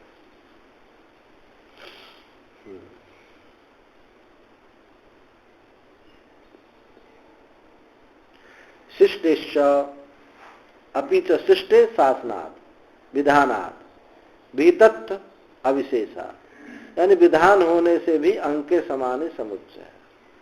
विधान होने से भी अंग के समान ही उसका समुच्चय है। जैसा उसका कर्म का विधान है, उस विधान के अनुसार ही अंगों का भी समुच्चय हो जाएगा। यथा चाश्रयः स्तोत्रादयः त्रिषु शिष्यन्ते, जैसे यहां स्तोत्र आदया, आदि शब्द से क्या लेना है? आदि शब्द से स्तोत्र आदया यानी आदि पात्र का ग्रहण करना, चमच का उठाना, स्तोत्र का पढ़ना, ये सब जो है ये सब स्तोत्र आदि आश्रय तीनों वेदों में कहे। जैसे स्तोत्र आदि और उनके आश्रय जो स्तोत्र आदि और आश्रय तीनों वेदों में कहे गए, ऐसे चमच को उठाना है, ऐसा स्तोत्र पाठ करना है, ऐसा पात्र को ग्रहण करना है, तो ये सब जो है इनका समुच्चय। वैसे आश्रित उपासनाएं भी कही गई हैं। कर्म में जैसे इनका आश्रय का विधान है, ऐसा अपि प्रत्याया उपासना का भी इसी प्रकार से विधान है, क्योंकि उन्हीं के अंग हैं, उन्हीं कर्मों के अंग तो उपासना है, इसलिए आश्रय के अनुसार ही उनका भी होगा। न उपदेशे कृतोपि कश्चित विशेषांगानाम तदाश्रयाणाम स प्रत्यानाम इत्यर्थ, कि अंगों का और उनके आश्रित उपासनाओं का, अंगों का उनके आश्रित उपासनाओं का उपदेश से किया हुआ भी कोई विशेष नहीं है। जैसे अंगों का और उनके आश्रित जो उपासना अंगों का जैसे विधान है, ऐसे ही उनके आश्रित उपासनाओं का भी उसी प्रकार से विधान है। वहां कोई विशेष नहीं है, क्योंकि उपासना अंगों के आश्रित है। तो शिष्ट का मतलब हो गया शासनात् विधानात्, जैसे कर्म का विधान है ऐसे उनके आश्रित उपासना का भी विधान है। समाहारात, समाहारात ये भी पूर्व पक्षी है। वेदांतर उदितस्य प्रणवस्य वेदांतरे उपसंहार करणात् अपि अंगानाम समुच्चय। जैसे एक वेद में कहे गया प्रणव, दूसरी जगह उसका समाहार हो जाता है, दूसरी जगह उसको बोला जाता है, ऐसे ही अंगों का भी समुच्चय है।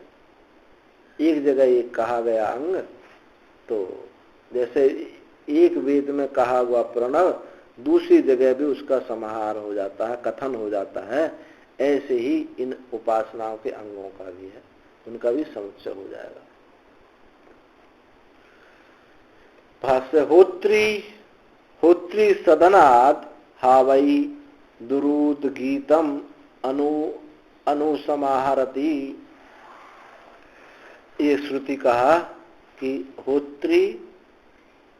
होत्री सदनाद हवापि, स्वर व्यंजन आदि के प्रमाद से दुष्ट किए गए उद्गीत को भी उद्गाता सम्यक कृत होता के सन से निर्दोष करता है।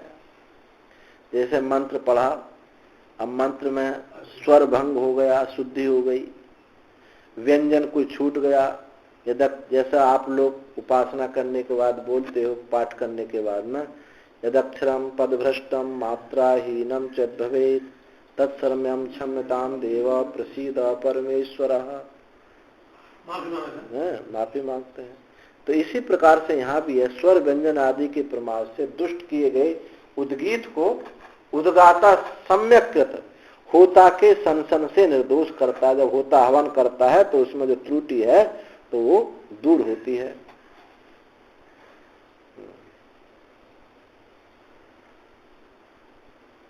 संस्यमान प्रणवेन स्वीय उद्गीतस्य ऐक्य ध्यान बलात्। फिर कहा इति च प्रणव उद्गीत एकत्व विज्ञान महात्म्यात्। प्रणव और उद्गीत एकत्व विज्ञान के महात्म्य से उद्गाता अपने कर्म में उत्पन्न हुए दोष का, प्रणव और उद्गीत के एकत्व विज्ञान के महात्म्य से उद्गाता अपने कर्म में उत्पन्न हुए दोष का होत्री कर्म से प्रति समाधान करता है। जो होता जब आहुति देता है तो उससे उसका समाधान होता है। ऐसा कहता हुआ इति ब्रुवन वेदांतर उदितस्य प्रत्यस्य, इसलिए दूसरे वेद में कही गई उपासना का और दूसरी जगह वेदांतर उदित पदार्थ संबंध सामान्य और दूसरे वेद में कहे गए पदार्थों के सामान्य से सर्ववेद उदित प्रत्यय उपसंहार सूचती, सब वेदों में कही गई प्रत्यय को उपासनाओं का उपसंहार वहां सूचित होता है।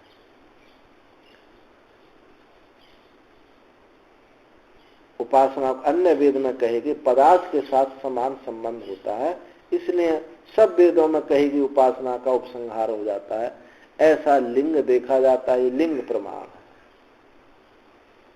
और फिर भी ये एक में लिंग प्रमाण से समुच्चय कहा गया, एक में विधान से समुच्चय कहा गया।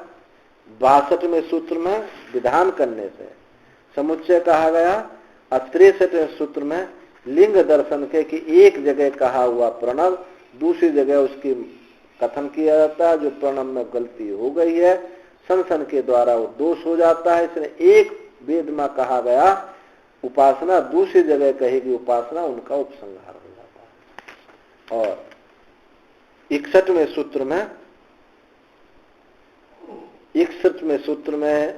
कि प्रण 61वें सूत्र में बताया कि आश्रय के अनुसार अंगों का समुच्चय होता है।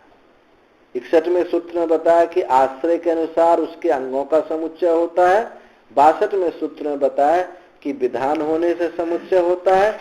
और 63वें सूत्र में बताया कि उनका एक वेद में कहा हुआ दूसरी जगह कहा उसका उपसंहार होता है। समाहार कथन होने से लिंग दर्शन से समुच्चय होता है। अब 64वें सूत्र में कहते हैं गुण साधारण श्रुतेश, गुण साधारण श्रुतेश, गुण साधारण श्रुते है तेने यम त्रयी विद्या वर्तते इति उद्गीत उपास्तव गुणभूतस्य ओंकारस्य सर्वकर्मणि साधारण श्रवणात् साम्य प्रतिपादनात् चापि अंगासित उपासिता नाम समुच्चय। ओंकार से तीनों वेदों में जो कहे गए कर्म होते हैं, उद्गीत उपासना में गुणभूत ओंकार के सब कर्मों का साम्य प्रतिपादन होने से समुच्चय हो जाता है। जो ओंकार से तीनों वेदों में जो कर्म कथन हुए हैं, उद्गीत उपासना में गुणभूत ओंकार के, उद्गीत उपासना में गुणभूत ओंकार के सब कर्मों का वहां साम्यता प्राप्त हो जाती है, इसलिए वहां भी समुच्चय होता है। गुण साधारण श्रुति से समुच्चय हो जाता है कि वहां जो गुण कहे हैं वहां भी वही गुण कहे। विद्या गुणम च विद्याश्रम संतम ओंकारम वेदत्रय साधारणम श्राजते तेनेयम त्रय विद्या वर्तते ओमिति आश्राव्यति ओमिति संसति ओमिति उद्गायति। ऐसा ये श्रुति जो है विद्या के गुण और विद्या के आश्रय, विद्या के गुण और विद्या के आश्रय ओंकार, ओंकार को तीनों वेदों में साधारण कहती है। जो विद्या के गुण विद्या के आश्रय तीनों को विद्या इनको ओंकार का तीनों वेदों में इसको साधारण कहती है।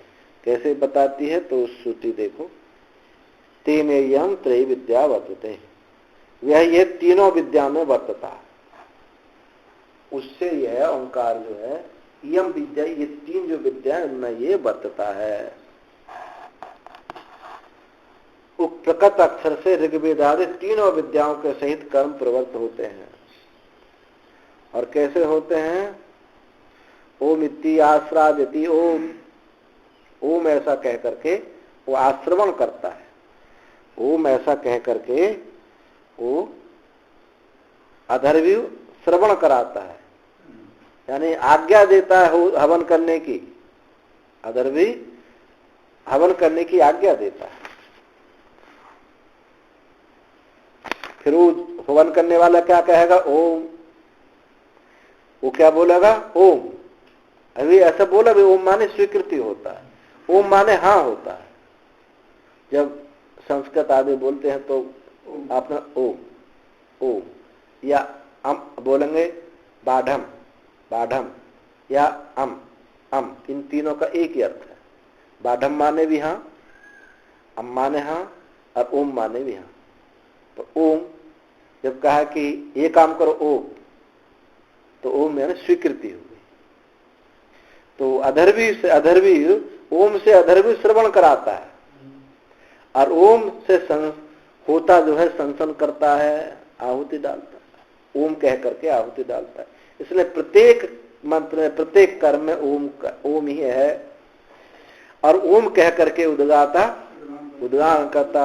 ओम ओम ओम कह करके फिर हरि ही ओम माँ शुरू करते हैं, तो इस प्रकार से ओम उद्गान करता है। तो इससे ये विद्या के गुण, विद्या के आश्रय ओंकार को तीनों वेदों में साधारण कहती है। ततश्च आश्रय साधारण्यात् आश्रित साधारणमिति लिंग दर्शनम। जब आश्रय ओंकार के साधारण होने से आश्रित विद्याएं साधारण हैं, ऐसा लिंग देखा जाता है।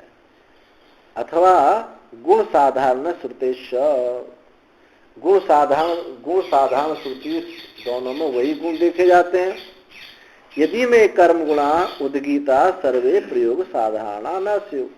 जो ये कर्म गुण उद्गीत, जो ये उद्गीत आदि जो कर्म गुण सब प्रयोगों में साधारण समान ना होते, उद्गीत आदि सर्व कर्म गुण सब प्रयोगों में साधारण ना होते,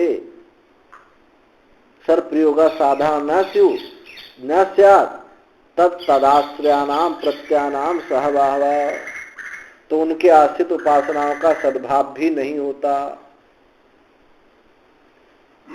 यदि ये कर्म गुण उद्गीत सब प्रयोगों में साधारण ना होते तो उनके आश्रित उपासना वो भी सहभाव नहीं, उनका साथ भाव नहीं होता। ते तो उद्गीतादय सर्वांग गृहीणा प्रयोग वचनेन सर्व प्रयोग साधारण श्रद्धते। किंतु वे उद्गीत आदि सर्वांग प्रयोग के वचन से, सब जगह ग्रहण होने के वचन से, कथन से सर्व प्रयोग साधारण श्रद्धते, सब जगह इनका प्रयोग साधारण बताया जाता है। ततः सह आश्रय भावात्, इसलिए आश्रय के सहभाव से प्रत्यय सहभाव, प्रत्यय माने उपासना का सहभाव होता है। ये यहां तक पूर्व पक्ष रहा। तो गुणाश्रुति श्रुति से कई हेतु उसने दिए, लिंग दर्शन से, शिष्ट से और लिंग दर्शन से, शिष्ट से और समाहार से, समाहार तो लिंग दर्शन हो गया, अशिष्ट शासन हो गया, विधान से हुआ। और ये पहला जो सूत्र था, यहाँ कर्मों के अंग आश्रित होने, कर्मांग आश्रित होने से, इन हेतुओं से पूर्व पक्षी ने ये सिद्ध किया कि उनका इन कर्मांगाश्रित जो प्रतीक उपासना, उनका समुच्चय ही सिद्ध होता है। अब सिद्धांती कहता है कि देखो, न वा तत्सहभाव श्रुते, न वा तत्सहभाव सहभावा श्रुते। तू शब्द पर्यायवाची वा शब्द है। ये तू शब्द का पर्यायवाची कौन सा है? या वा शब्द है, जो सूत्र में वा शब्द है, उस शब्द को बता रहा। तू शब्द क्या है? जैसे शंका निवर्तक होता है, ऐसे ही वा शब्द शंका का निवर्तक है। नहीं नास्ति अंगाश्रित उपासिता नाम अंगवत समुच्चय। ये अंगाश्रित उपासनाओं का अंग के समान समुच्चय नहीं है। कुतः कैसे? तत्सहभाव आश्रुत है, तत्सहभाव आश्रुत है। ग्रहम बा गृहीत्वा इत्यादि से अंगों का सहभाव सुना जाता है। तद्वत तासाम उपासना नाम सहभाव से समुच्च आश्रिते, जैसे अंगों का सहभाव श्रुति कहती है, वैसे इस उपासनाओं का सहभाव श्रुति नहीं कहती, कोई प्रमाण नहीं। नवा पक्ष व्यावर्तनम, नवा जो है ये पक्ष को, पूर्व पक्ष को निवृत्त करने के लिए है। नेथा आश्रय भाव आश्रिता नाम उपासना नाम भवितुमर्हति, ये जैसे आश्रय भाव आश्रितों का उपासना का होने के योग्य नहीं है, जैसे कर्मांगों के आश्रित अंग है, ऐसा ये उपासना आश्रित होने के लिए संभव नहीं है। कुतः कैसे? तत्सहभाव श्रुते, उसके सहभाव में श्रुति नहीं है, प्रमाण नहीं है।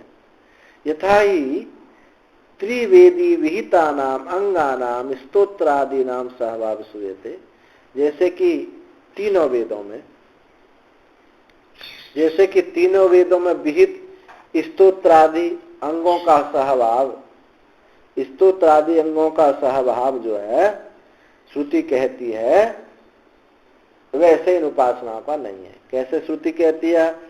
ग्रहम बा गृहीत्वा चमसम उन्नीयम स्तोत्रम अपाकरोति स्तोत्रम अनुशंसति प्रस्तोता साम गाया होतरा एतद यजाति।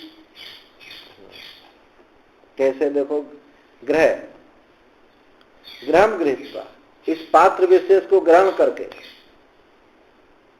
जैसे आचार्य बोला, अधर्व्यू क्या बोलेगा? इस पात्र को उठाओ, जैसे नहीं बोलते हवन में, पात्र को उठाओ, खड़े हो जाओ, खड़े होकर के घी की धारा लगाओ, तो वही सब बात है। तो पात्र विशेष को ग्रहण करके क्या जाएगा? ग्रह शब्द।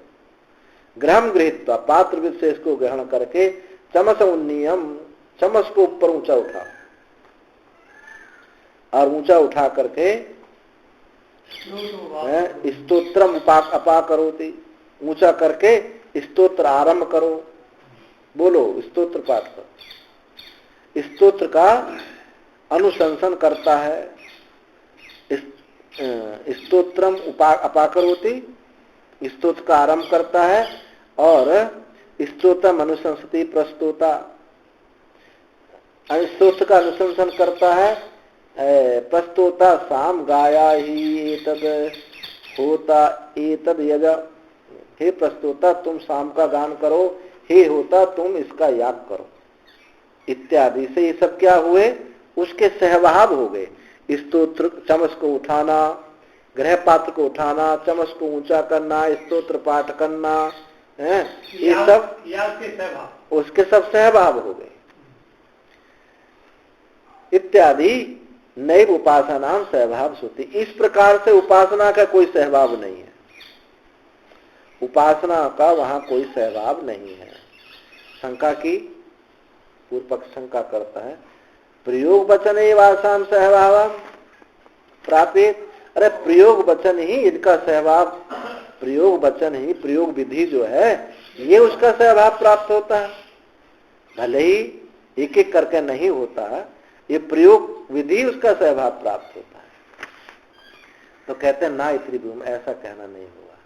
पुरुषार्थत्वात् उपासना, उपासना तो पुरुषार्थत्व, तो पुरुष के लिए होती है, कर्म, हाँ, पुरुषार्थ पुरुष के लिए है, पुरुष से होती है, पुरुष के लिए होती है। और ये जो स्तोत्र आदि जो है ये कर्मों के अंग बनते हैं। प्रयोग वचनो ही कृतु अर्थानाम उद्गीतानाम सहभाव प्रापित, और जो कृतु अर्थ उद्गीत आदि जो है, उद्गीत आदि का जो सहभाव है वो तो प्रयोग विधि है। ओम ओम कह करके उसने पात्र को उठाया, ये तो ओम जो प्रयोग वचन आदि कृतु अर्थ होने से उद्गीतों का जो सहभाव है वो तो कृतु यज्ञ का प्रयोग विधि, कृतु के लिए है, यज्ञ के लिए प्रयोग विधि है। और उद्गीत आदि उपासना ने कृतु अर्थ आश्रयपि, उद्गीत आदि जो उपासना है वो कृतु अर्थ आश्रय, कृतु के लिए होने पर भी गो दोहनादिवत पुरुषार्थानी वावोच। लेकिन ये जो कृतु अर्थ है, उद्गीत आदि तो कृतु अर्थ के लिए है, लेकिन गोदोहन आदिवत पुरुषार्थानीति आवोचाम, पीछे आया था वर्णन, पृथक धी अप्रतिबंधा फलम इस सूत्र में वर्णन किया था। गोदोहनवत, गोदोहनवत कैसा है, एक पात्र विशेष है, वो पात्र विशेष को वो स्वेच्छा है, वो सब उसको पात्र गोदोहन पात्र को नहीं उठाएंगे। तो जैसे वहां स्वेच्छा वो हो गई कि वो उठाए जिसका अधिकार नहीं है, वो उठाएगा जिसका अधिकार नहीं है, पर यज्ञ पात्र विशेष तो गोदोहन है, गोदोहन पात्र विशेष तो एक यज्ञ का अंग है, परंतु फिर भी वो सबका अधिकार नहीं है उसको उठाने में।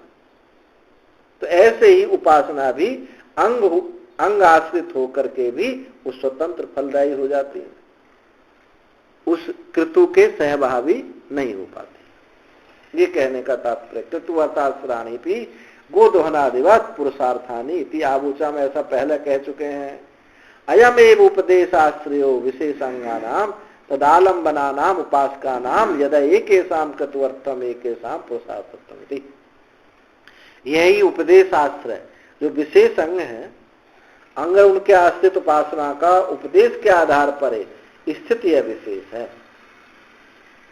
अंग और उनके आश्रित उपासनाओं का उपदेश के आधार पर यह विशेष है कि उनमें इनमें से एक तो कृतु के लिए और एक पुरुष के लिए है। उपदेश आश्रित जो विशेष अंग है और उनके आलंबित जो उपासना है, उनमें यही विशेषता है कि एक तो कृतु के आश्रित है और एक पुरुष के आश्रित है। परम च लिंगद्वयम अकारणम उपासना सहभाव, और परम से लिंगद्वय अकारण उपासना का सहभाव, ये दोनों लिंग जो है लिंगद्वयम, ये दोनों लिंग जो है ये लिंग उपासना के सहभाव का कारण नहीं होते हैं। कौन कौन से दो लिंग आए हुए, एक तो ये सहभाव नहीं होता है, जैसे चमस स्तोत्र आदि हैं, ऐसे ये सहभाव नहीं होते। इन लिंगों के से ये उपासना का सहभाव का कारण नहीं होती है। श्रुति न्याय अभाव, श्रुति से और युक्ति का वहां अभाव होने के कारण।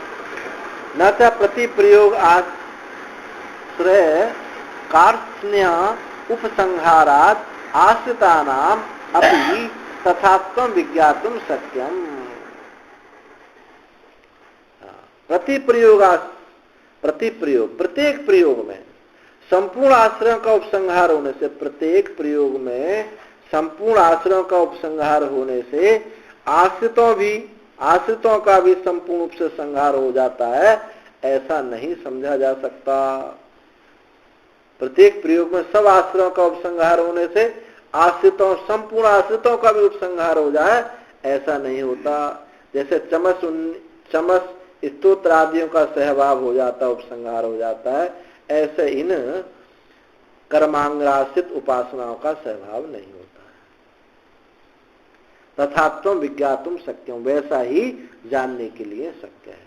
अतत प्रयुक्तत्वात् उपासना, क्योंकि उपासना का वहां उस जगह प्रयुक्त नहीं, वहां इनका प्रयोग नहीं है। जैसे चमस आदि का प्रयोग है, ऐसा इन उपासना का वहां प्रयोग नहीं है। आश्रय तंत्राणि अपि उपासनानि कामम आश्रय अभावे वा भूवो न तत्सहभावे सहभाव नियम वर्भति। हाँ,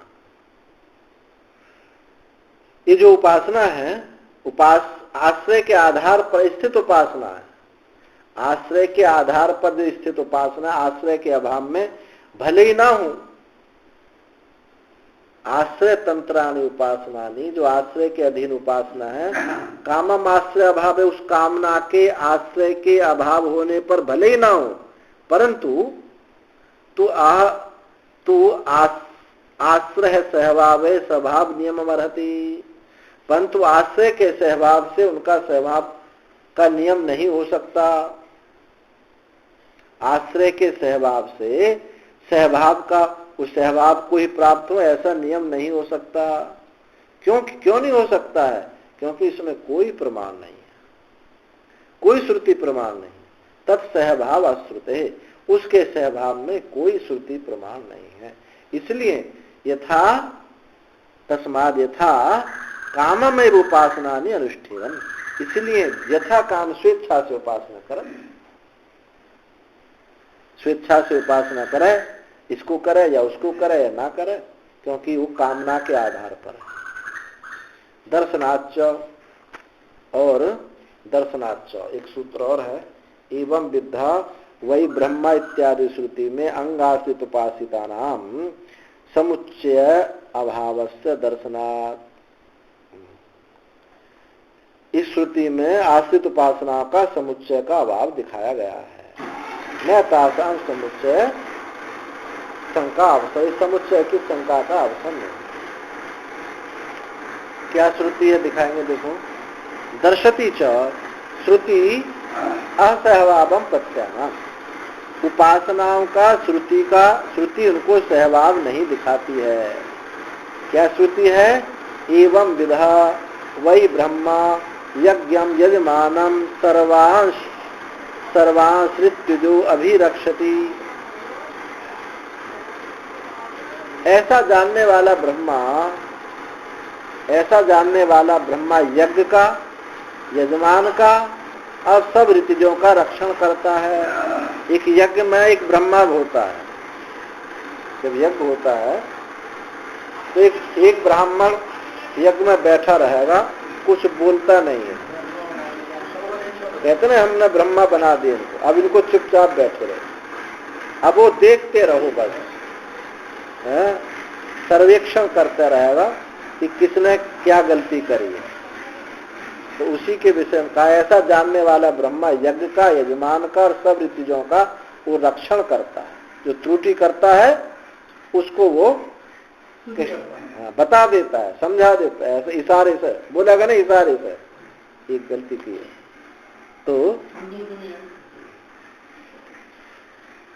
यह श्रुति उपासनाओं का असहभाव दिखलाती है। यह श्रुति उपासनाओं का असहभाव दिखलाती है। सर्व प्रत्यय उपसंहारे सर्वे सर्वविदिति न विज्ञानवता ब्रह्मणा परिपालयतु इतरेषां संकीर्तेत। ये श्रुति उपासनाओं का असहभाव दिखलाती है, क्योंकि उपासनाओं का उपसंहार होने पर सबके सर्वज्ञ होने से विज्ञान वाले ब्रह्मा से अन्य परिपाल्य हैं। क्योंकि उपासना का उपसंहार होने पर सबके जो सर्वज्ञ होने से विज्ञान वाले ब्रह्मा से अन्य परिपाले हैं, सब उसी से परिपालित होता है। ऐसा ना कहा जाता तो उससे उपासनाओं का यथा काम स्वेच्छानुसार समुच्चय अथवा विकल्प ऐसा निर्णय होता है। इससे ये स्पष्ट बात हो गई श्रुति से कि जानने वाला ब्रह्मा सबकी रक्षा करता है। तो सब प्रत्यय उपसंहार होने पर भी जो सर्वविद है, इति न विज्ञान बताया, जानने वाले ब्रह्मा से परिपालित, ब्रह्मा के द्वारा परिपालित होता हुआ अन्य परिपाल्य ऐसा नहीं कहा जाता। इसलिए यथा काम उपासका नाम, इसलिए जैसी जिसकी कामना है उपासकों की, वो समुच्चय भी कर सकता है और वो विकल्प भी कर सकता है। इसको भी कर ले, इसको भी कर ले, इसको भी कर ले, या उनमें से एक को कर ले। जिसको बहुत सारी कामना है वो एक के बाद एक करता रहता है, एक के बाद एक करता रहता है, और जिसको एक ही कामना है वो एक ही करता है। तो ऐसे वहां समुच्चय भी हो सकता है और विकल्प भी हो सकता है। इति श्री गोविंद भगवत पूज्यपाद शिष्य श्रीमच्छंकर भगवत पूज्यपाद कृतौ श्रीमच्छंकर मीमांसा भाष्य शारीरक मीमांसा भाष्य तृतीय अध्याय से द्वितीय पाद है। ओम पूर्णमदः पूर्णमिदं पूर्णात् पूर्णमुदच्यते पूर्णस्य पूर्णमादाय पूर्णमेवावशिष्यते। सर्वे भवन्तु सुखिनः, सर्वे सन्तु निरामयाः, सर्वे भद्राणि पश्यन्तु, मा कश्चित् दुःखभाग् भवेत्। ओम शांति